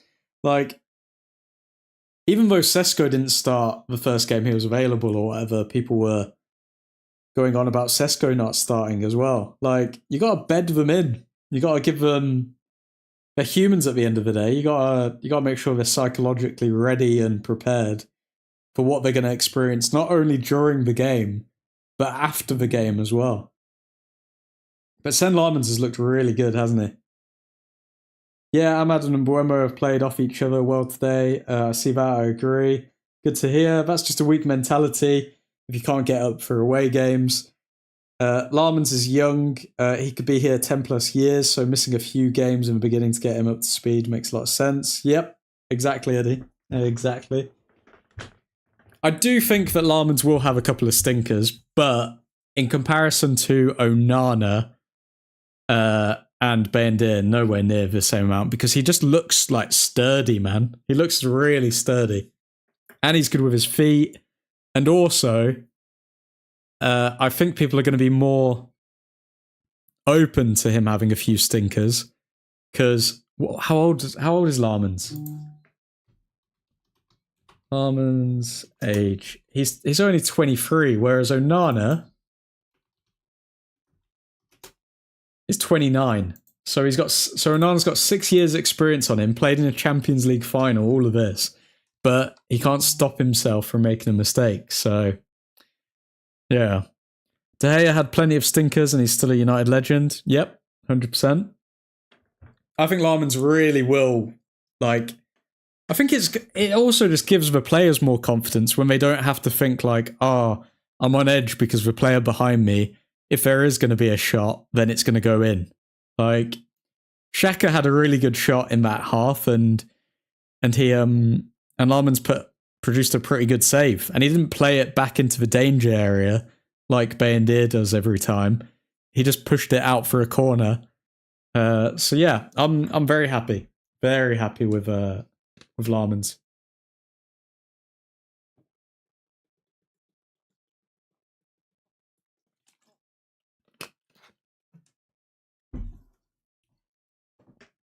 Standouts for the match have to be. I think there's been a lot, you know. I'd say Larmans, I'd say Ahmad, I'd say Mbuemo, Sesko. I think Fernandez has been good in the midfield. Mount, obviously, getting that first goal. Loser of the match will probably go to Diogo Dalot, who has made 9 accurate passes, won 0% of his ground duels, 0% of his aerial duels, and 0% shots on target. And yeah, I'd say loser of the match goes to Diogo Dalot, I'm afraid. Bayendir gives me no confidence when a ball is coming into the box. Yep. I mean, Larman's also collected a high ball. So he did very well there.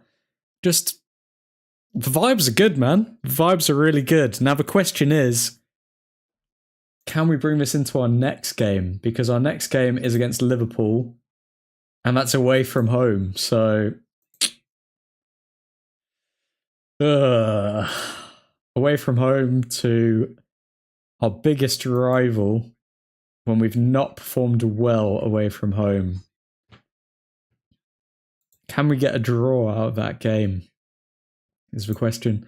I've just realised as well, after this match, there's another international break. After this match, there's another international break until the 19th of October. Sweet Jesus, man. This lack of European games as well is really hurting, like, not just the channel, but us as fans, because like there's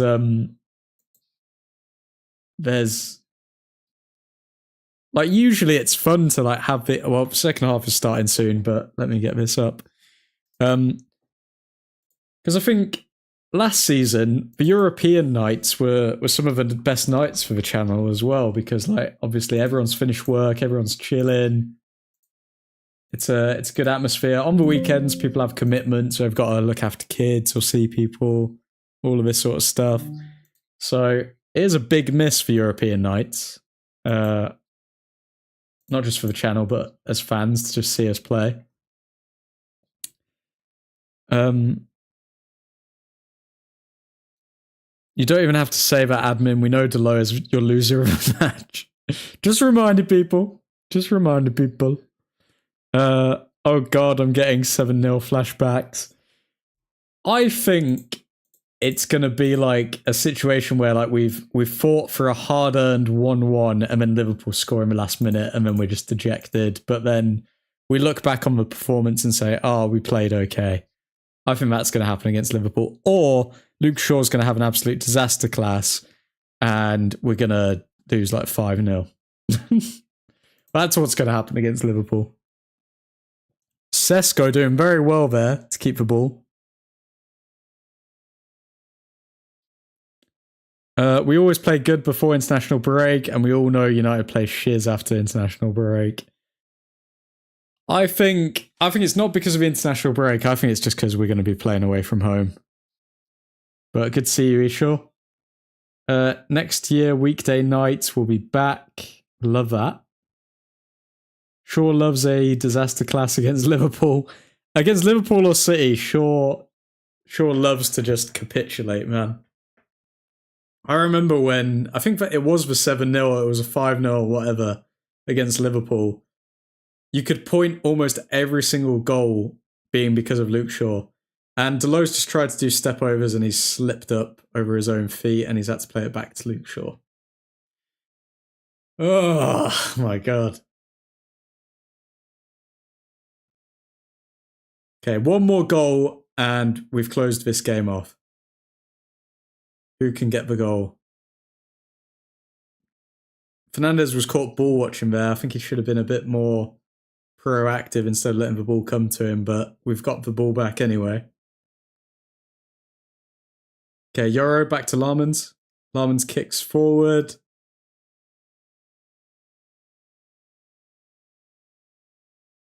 Ahmad kind of running aimlessly there.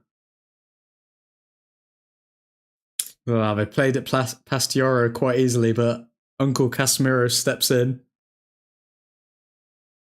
Cheeky back heel from the Brazilian Casemiro. And Buemo on the ball.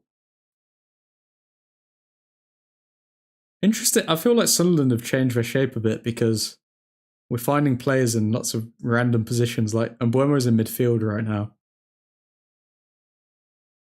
Okay, Mbuemo. Fernandez found him, but he didn't release the ball quick enough. Mount. To Delo. Delo back to Mount. Mount finds Mbuemo in the box. I don't know what Mbuemo was trying to do with that, but okay. That's so interesting. Like, we literally made it past their defense so easily then, but it looked like we were playing at like 2 miles per hour.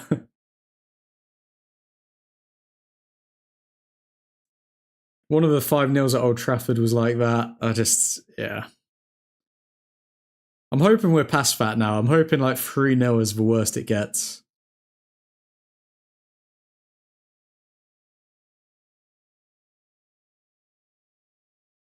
Okay, Sunderland keeping a lot of possession. All United players behind the ball.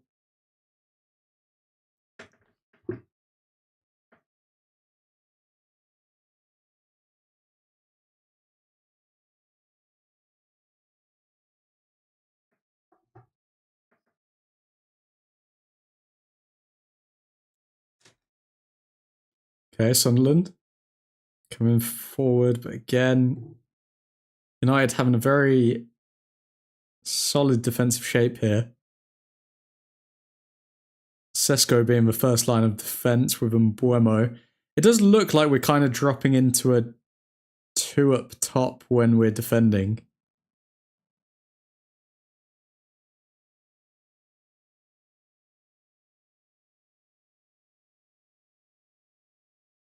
Okay, Sesko pressing.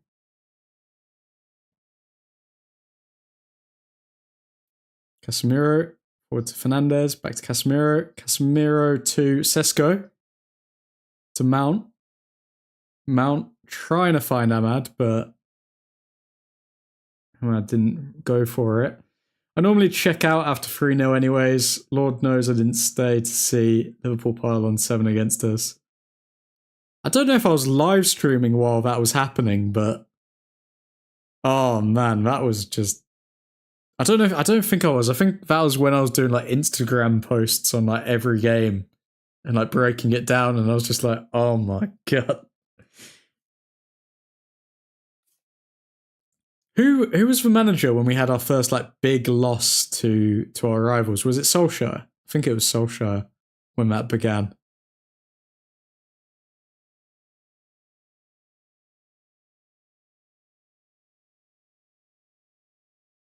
Goal kick for United.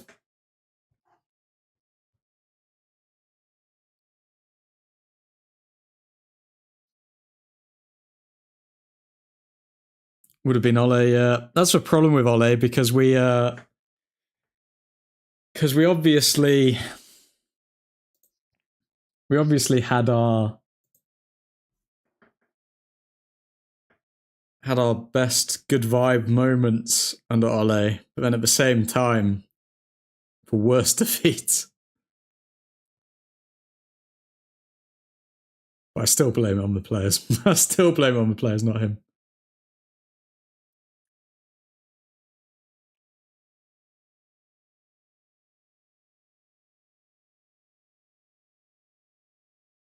Sunderland with a throw-in.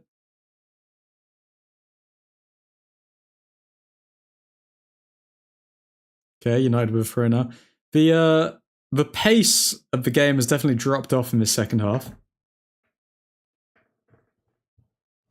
I think United are looking to slow the pace down a bit so we can kind of control the tempo of the game. No need to rush into things when we're 2-0 up.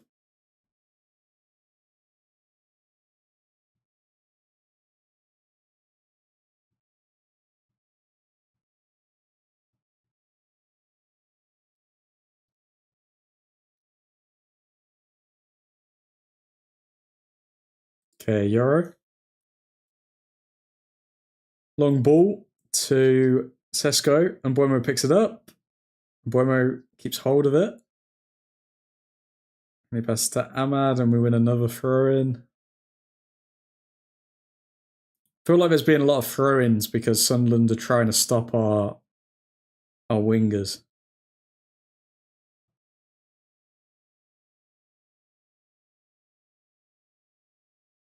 Ahmad, good tackle. And Buemo to Mount. Fernandez to Delo. Delo driving forward. Falls over his own feet. Yeah, okay. Mount over to Yoro. We literally need to attack down the right-hand side, otherwise we can't attack. And I think Sunderland have realised that because Sunderland seem to be putting more people around our right-hand side and then just letting us attack down the left.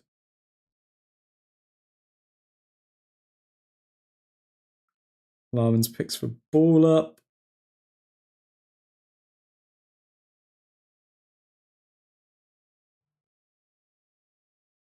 Okay, we want Glazers out. Is ringing around Old Trafford right now.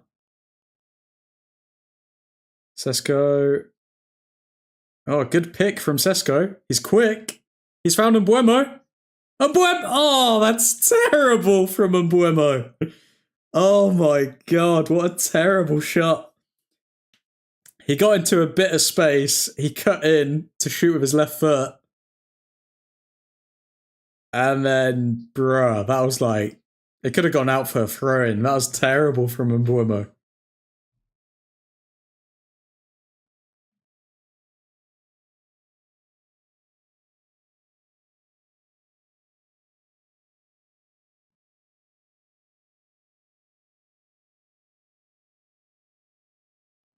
Sesko again finds Mbuemo. Oh, it's really good from Sesko, but Mbuemo was against two players. We're knocking on the door for that third goal. There's a lot of opportunities here. We're just not clicking in the final third at the moment. Sesko's played really well, though. I think it's a hard one to say who you give man of the match to, but I think Sesko's like really impressed.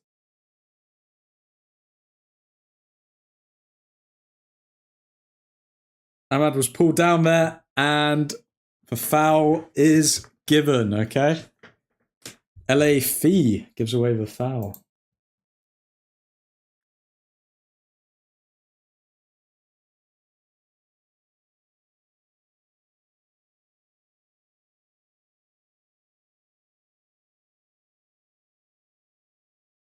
Okay, we've got 35 minutes to get another goal and secure the 3-0 win.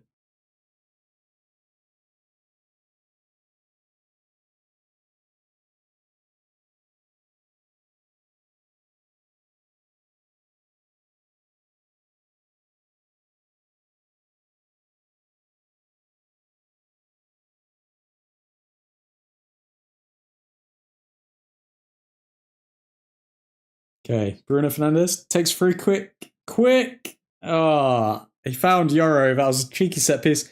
Very similar to the Bruno Fernandes, Anthony Martial set piece from years ago. Oh my god. That was close. Am I saying it's a pen?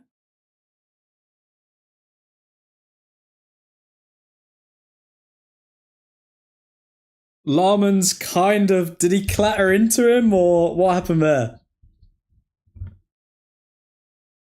Sunderland had a counter-attack from that free kick and...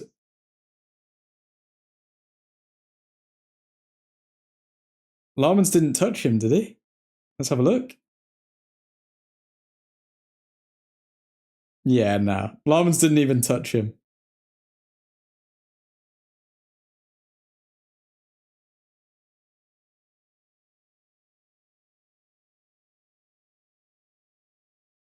Sunderland player was asking for the pen, but I think he ended up getting a yellow card for complaining to the ref.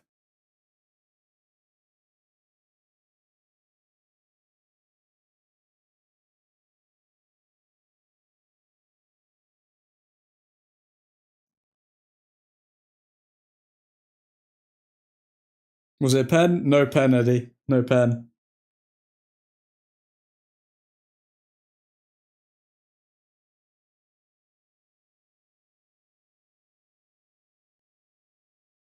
Okay, Sunderland making a lot of substitutes here, 3 subs.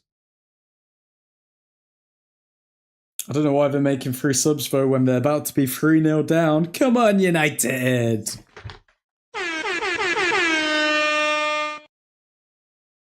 Started listening to the radio commentary because the stream kept buffering. Should it have been a pen vote? Nah.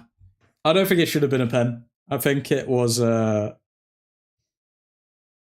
realistically, like, nobody kicked out at him. Nobody, like, Larmans didn't run into him. He kind of got, like, sandwiched between Fernandez and Larmans, but neither of them, like, went to tackle him. He kind of, like, ran into them, so.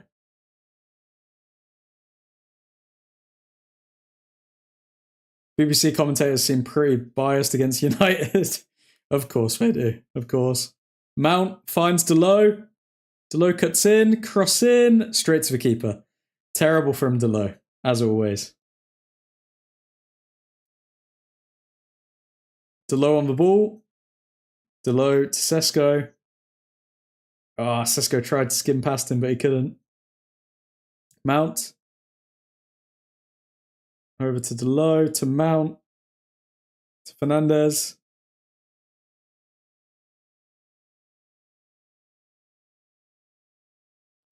Do you know what this game has done, though? Seemed convinced it was a pen. Yeah, don't trust the BBC, ever. But do you know what problem this game has caused? What does Amorim do with Cunha now? Because Mason Mount has had a very good game, and Buemo's had a very good game. Sesko has had a very good game. Like, you can't drop any of them for Cunha.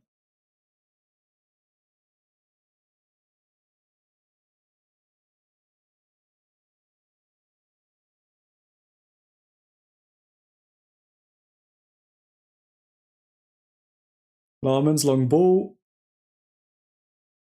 Mount picks up. Mount finds Delo. Delo gives... Oh my god. Delo is like so brain dead, man. He literally gives the ball away just in the midfield, outright.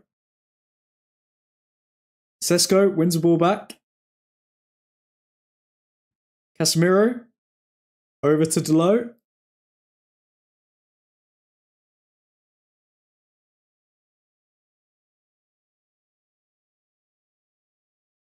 Mason Mount. Trying to win the foul, but it's a goal kick. Sesko, man of the match, by the way. Sesko, without a doubt, man of the match. Like, Sesko, every time, it's not just him chasing for balls. Every time he loses the ball, he will chase down the defender and win the ball back for United.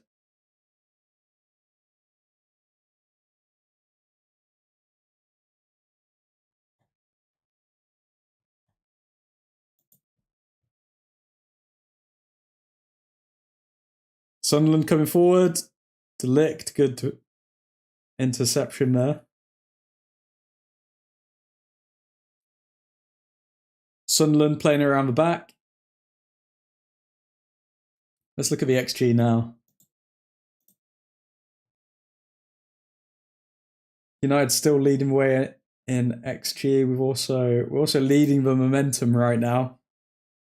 So we've had a good run of play these last 5-10 minutes. We just need that third goal.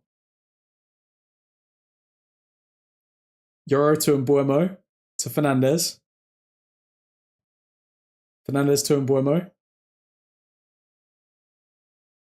Fernandez to Ahmad. To Yoro. We are playing a bit dangerous here because, I mean, like, our 2 midfielders were literally on the right-hand side of the pitch. No one is in our midfield. Shaw defends well there, though. Corner for Sunderland. And Buemo's telling Shaw to calm down.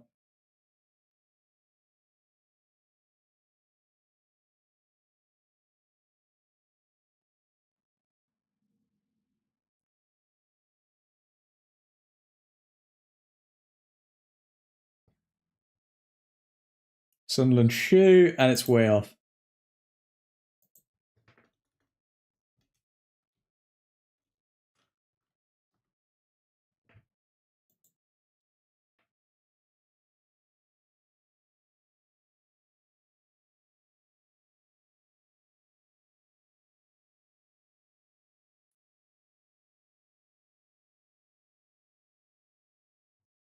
Okay, Cunha's coming on. And Dorgu. Diogo Dalot with another terrible game.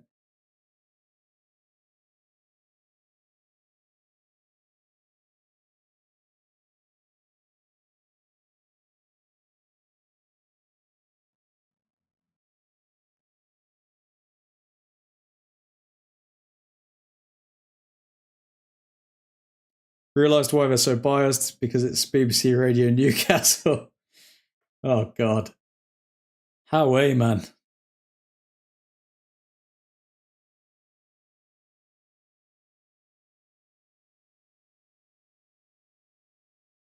Amorim with some words to Mason Mount there. I think he's told him he's had a really good game. Now let's see the difference with Dorgu and Cunha on instead of Dalot and Mount.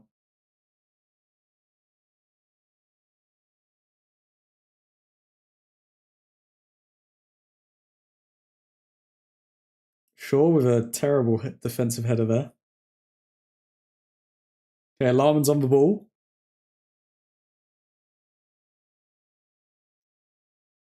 Ball forward.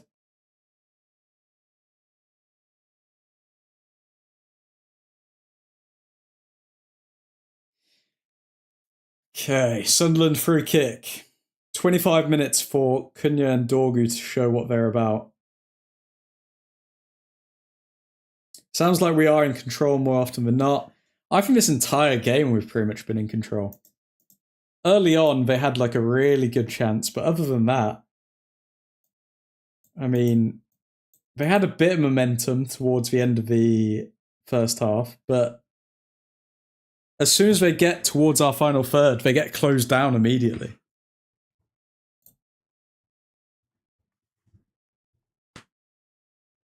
Like, other than a couple of moments, I'd say that this has been like pure domination from Man United.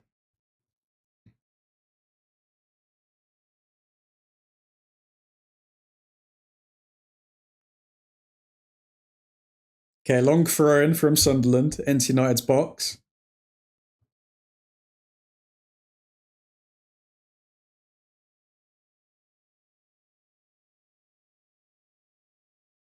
Good block by Casemiro. That was a good shot from Sunderland, but it was blocked by Casemiro.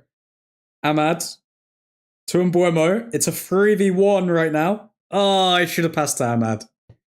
You should have passed to Ahmad instead of Cunha. Poor from Mbuemo, that.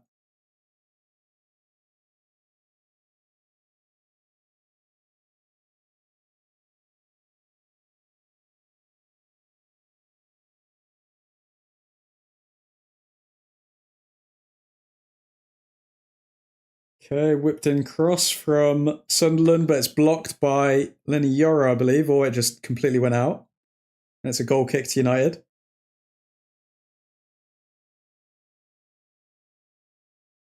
Yep, goal kick to United.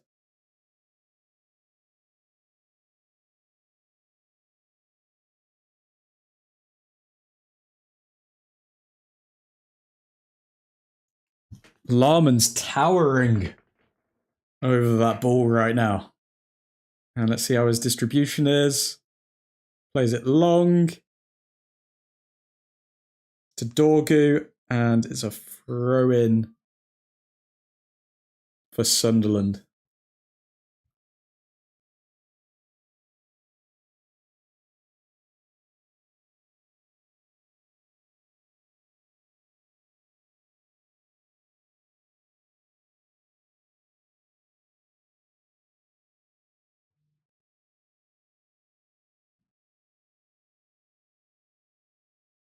So Ruben Amorim was having a go at Cunha there for not tracking back on Sunderland's counter-attack.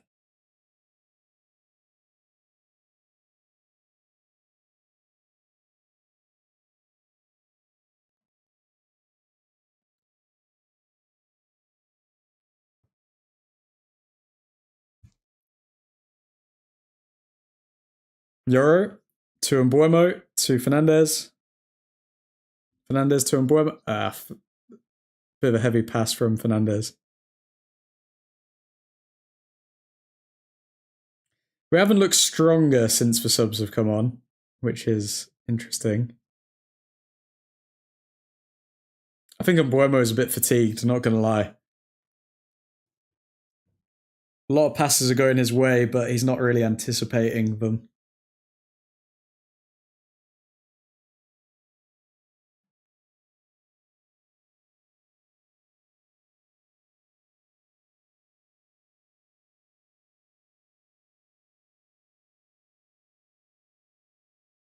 Dorgu to Shaw.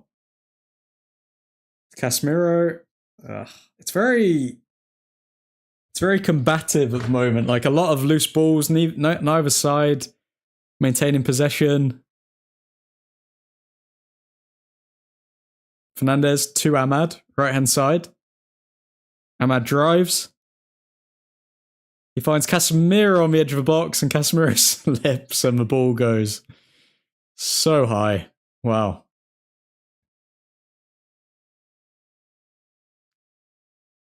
That was a terrible shot from Casemiro. I think he slipped. No, he didn't slip. He fell to the ground afterwards.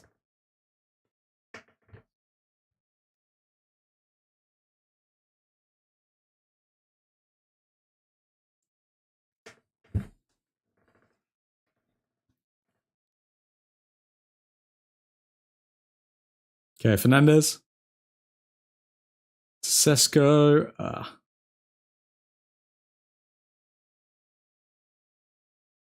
Okay, 20 minutes left. Very choppy second half. Neither side been able to really maintain too much possession. We've had our chances, but not created anything clear cut. Okay, Yoro to Fernandez. Back to Yoro. Yeah, I don't know who that long ball from Yoro was to.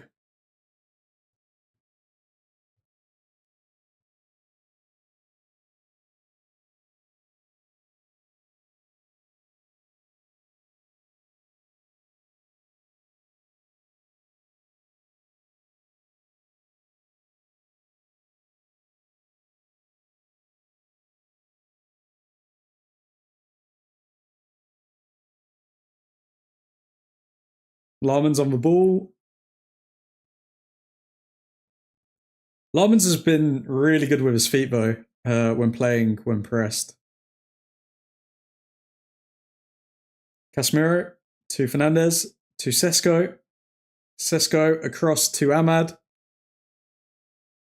Mbuemo back to Ahmad. Back to Yoro.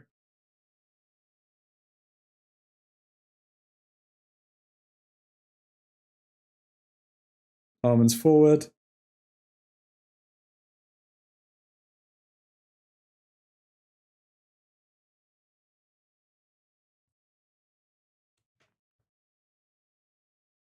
Overall, I think Ruben Amorim got the team sheet pretty right. Dorgu hasn't really made much of an impact since he's come on, which I thought he would have, with how poor Delo was being.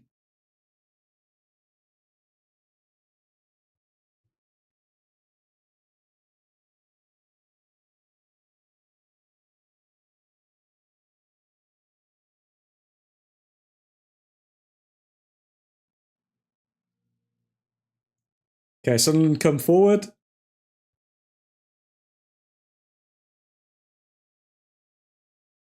Away by Luke Shaw. Casemiro to Mbuemo. Keeps it in.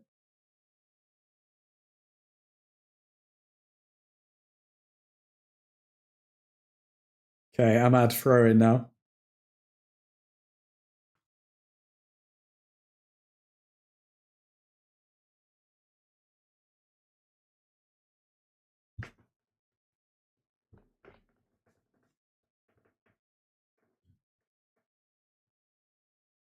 Cunha. Oh, has he got it? Nah, he's not. Cunha pressing though. And Sunderland's keeper spams it forward. Oh, these last 15 minutes have been quite frustrating to watch because we're like 1 or 2 passes away from that third goal, but we can't unleash it.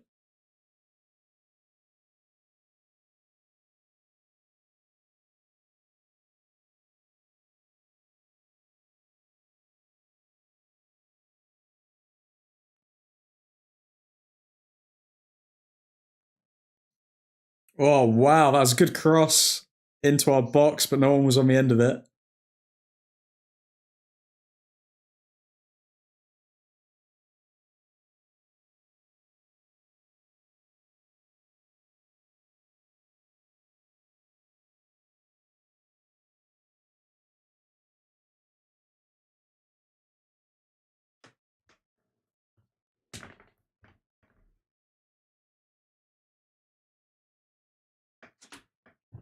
Okay, come on.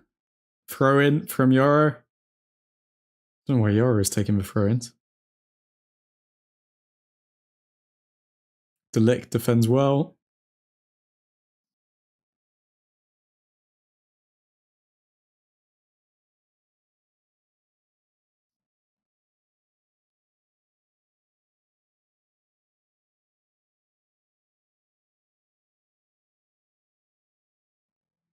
Okay, Larman's going to take a goal kick.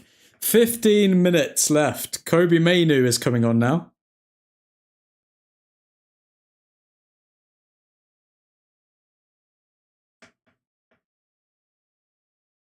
Let's see what Kobe Mainu can do.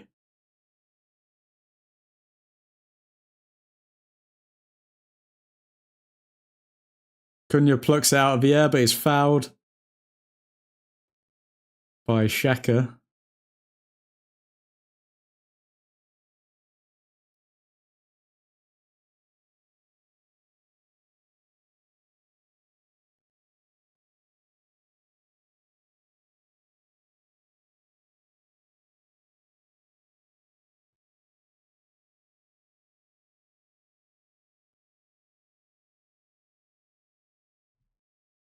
Okay, and Buemo coming off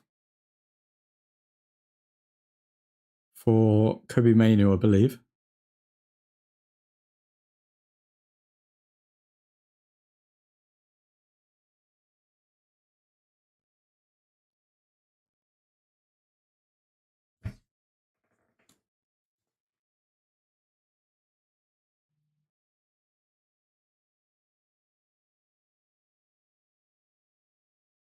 And Mainu is on. Okay, what can Mainu do in 15 minutes, lads? Let's have a look.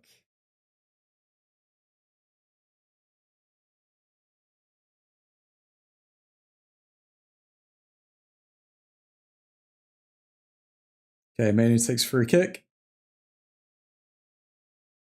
And looks like Fernandez is going further forward now.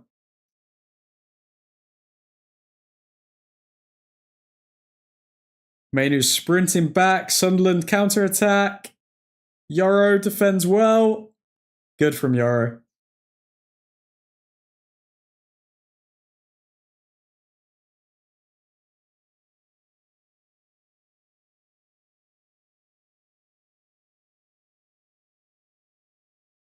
Okay, Sunderland playing around the back.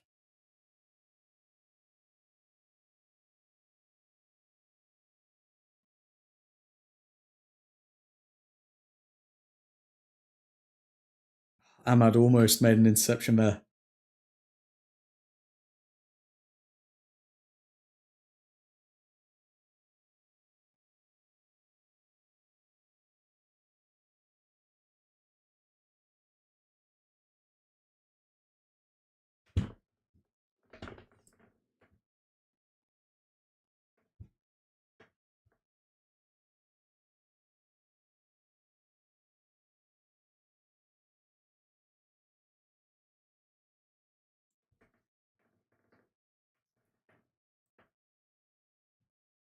Sunderland still trying for a goal here.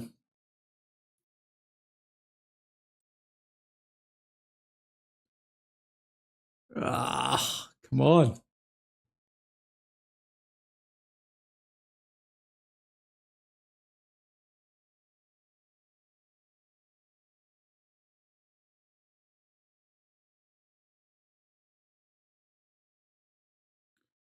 Oh, Sunderland coming forward. Shot. Okay, we're looking very gettable now that our midfield is Casemiro and Mainu instead of Casemiro and Fernandes.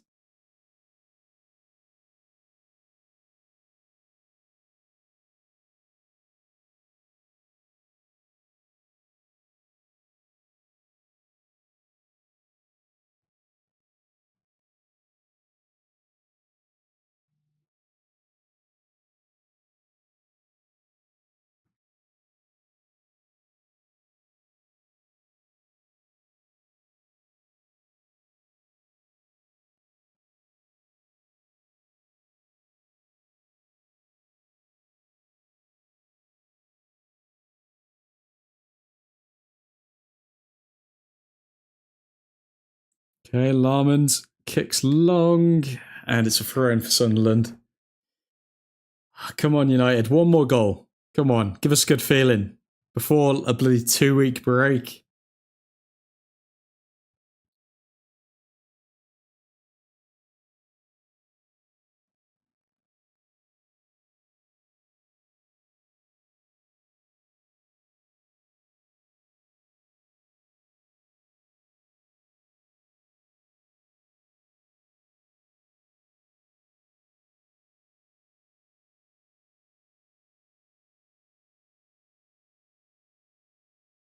Fernandes coming forward. Finds Cunha. Cunha shot, but it wasn't on target. And that kills that play.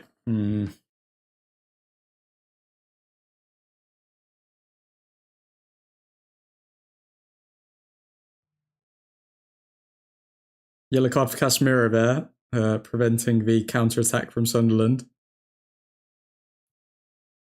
And there's 10 minutes left to play. Can we keep a clean sheet?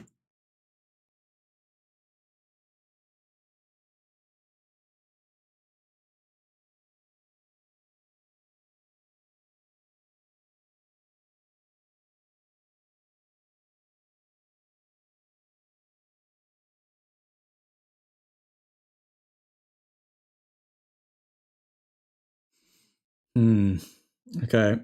Sunderland coming forward again.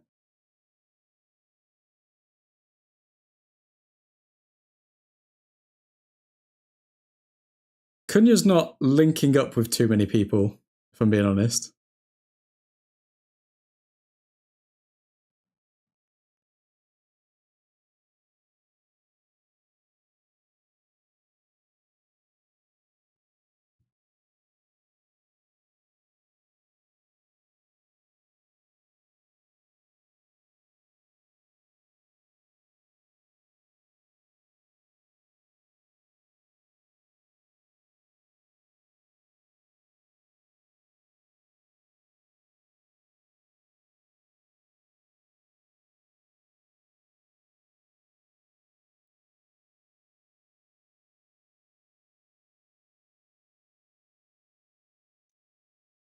Dorgu with a throw in.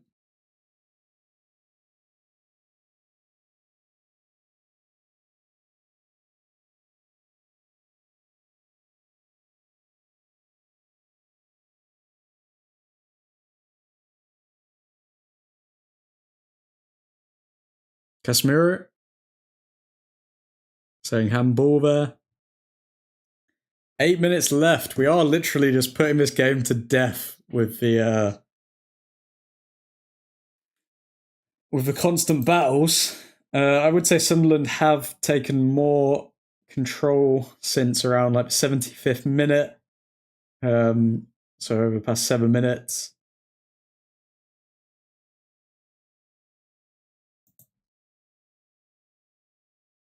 Pretty much as soon as we made the sub for Kobe Mainu, we've just dropped off, if we're being honest.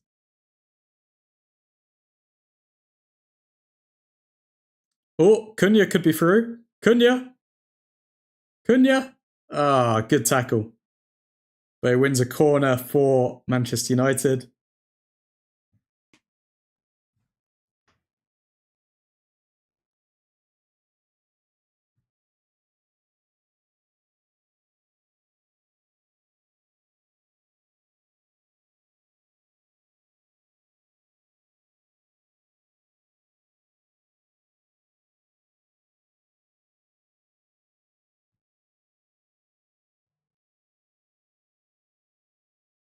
Okay, Fernandez with the corner.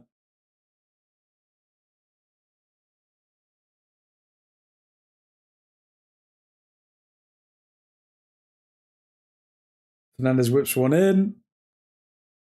Ah, oh, who was the head from? I think it was from Cunha, but not on target.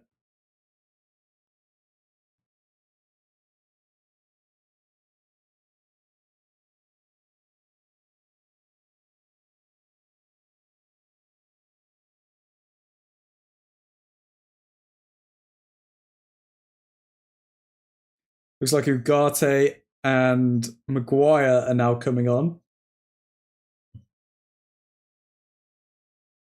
And Yoro has been subbed off, another centre back.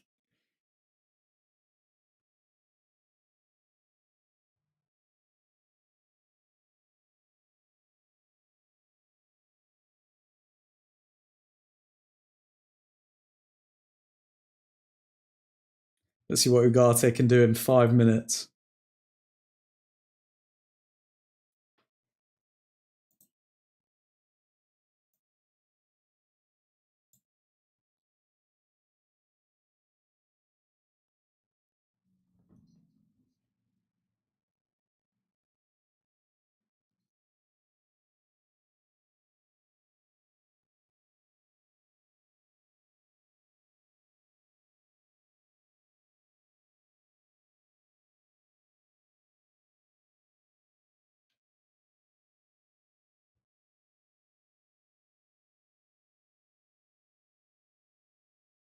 Okay, Ugarte back to Maguire.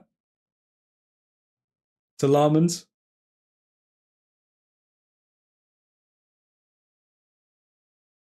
Fernandez. Forward to Mainu. Mainu. Oh, what's he doing?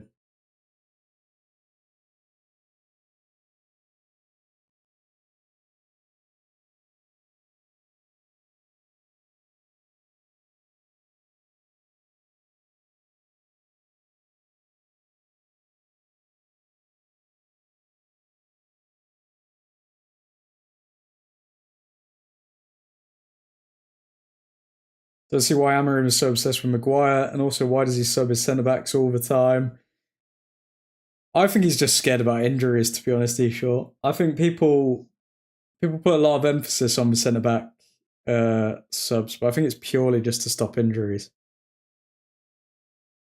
Like, we've got a lot of injury prone centre backs.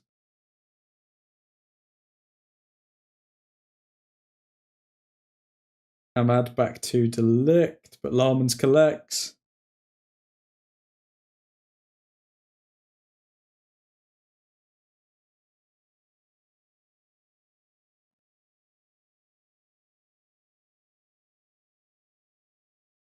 Larmans kicks long.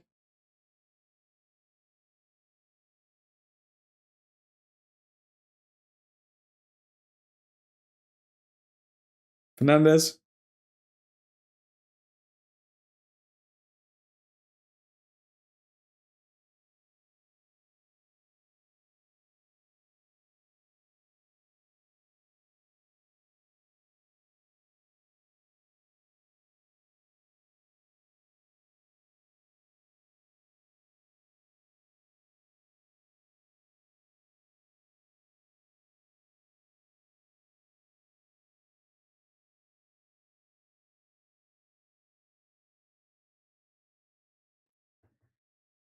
Larman's at the back, and he picks it up. Yeah, we've really just like kind of killed the game in the last 20 minutes. Haven't really dominated anything. I mean, we've dominated the game in terms of chances and everything like that, but in terms of possession and control of the game, like we've kind of let a lot go.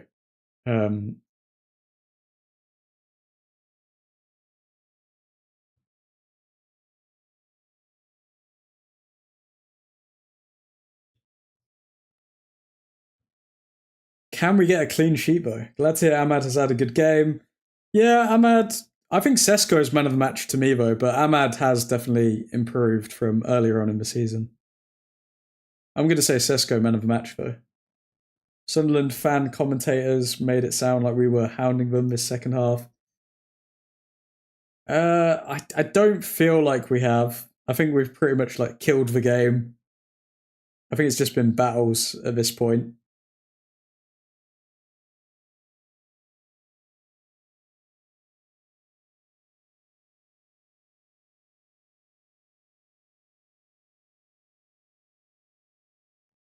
Oh, Cunha. Cunha shoots, and it's straight at the keeper. Oh, Cunha. Cunha needs to get a goal soon, you know.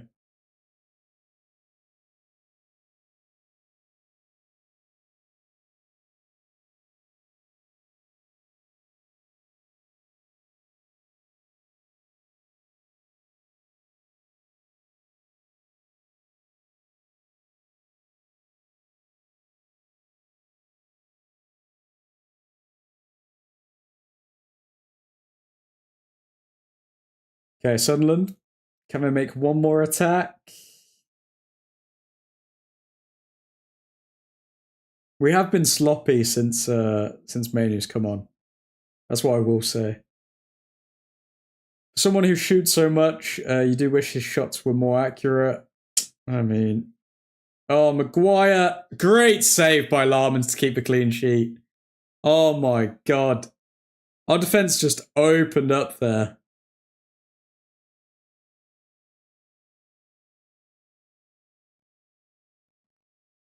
Five minutes of added time here to survive for United.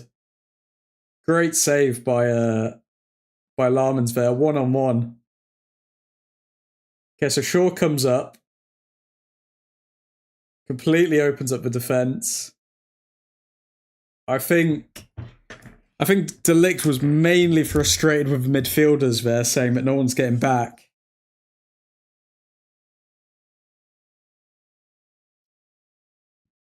Away by De Ligt.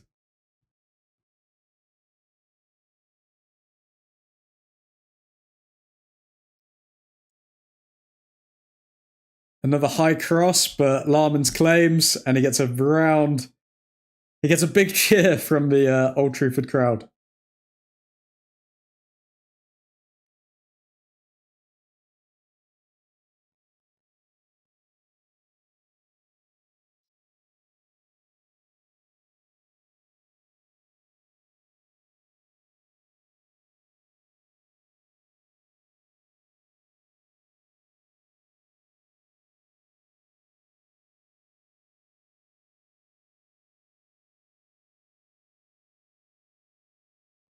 Ahmad, back to Larmans.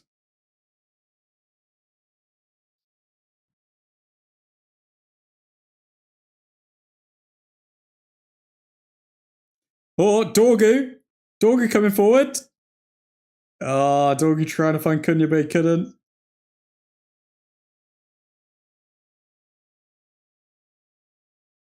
Dorgu trying to get the corner, but he didn't get it, I don't think.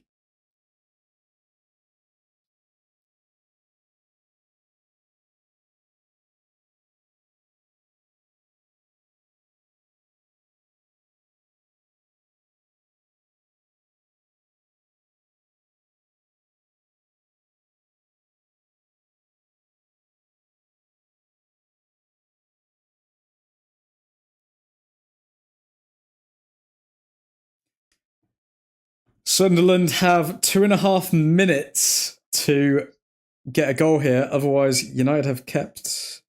Is this our first clean sheet of the season? I think this might be our first clean sheet of the season.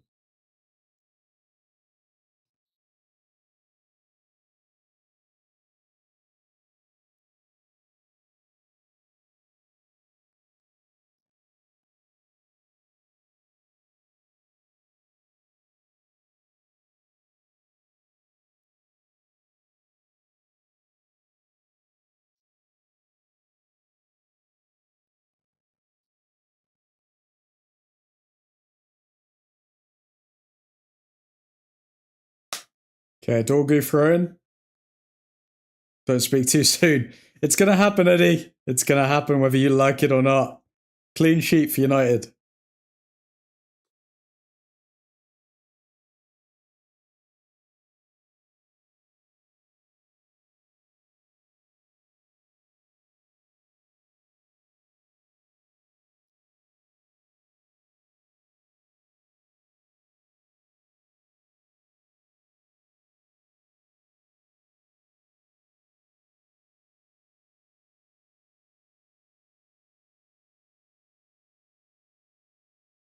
Okay, Dorgu. Coming forward. He's fouled. Okay. 1 minute away from a clean sheet.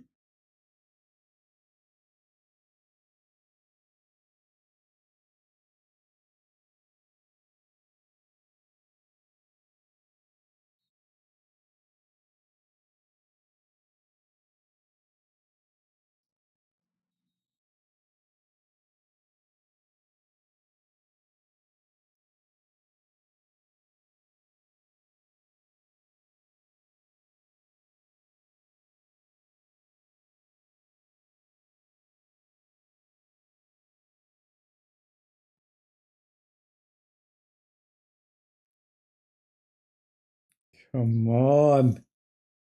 15 seconds to keep a clean sheet. And Sunderland's cross is way over. That's got to be game.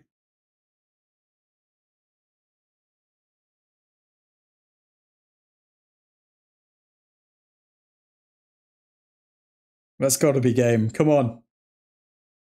Get slaphead in the box. And that is full time.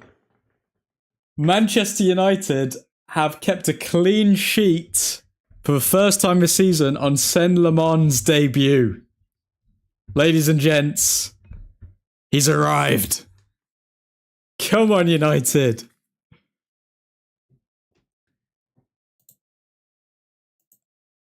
Manchester United are officially 8th in the Premier League.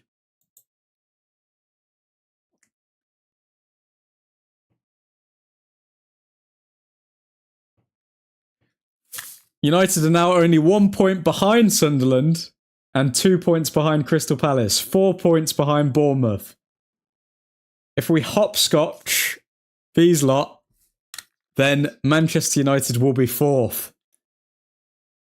Come on, United.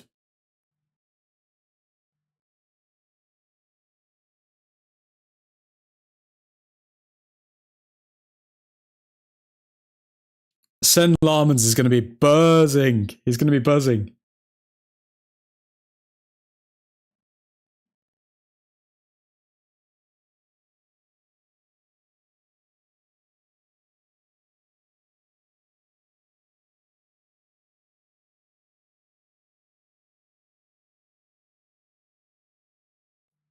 Lads, we did it. We actually did it. We kept a clean sheet. Oh my.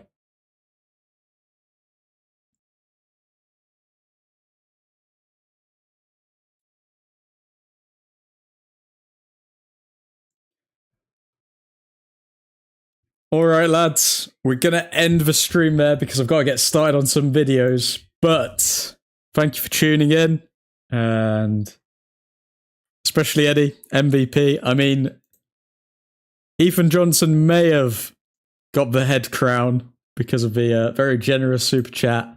But MVP, Eddie. But yeah, lads. Hope you all have a delightful weekend after this win. And be sure to speak to you soon when we do a couple more live streams. We're going to be back to doing daily live streams soon and a lot more videos coming out on the channel. But for now, hope you all enjoy your weekend and Godspeed.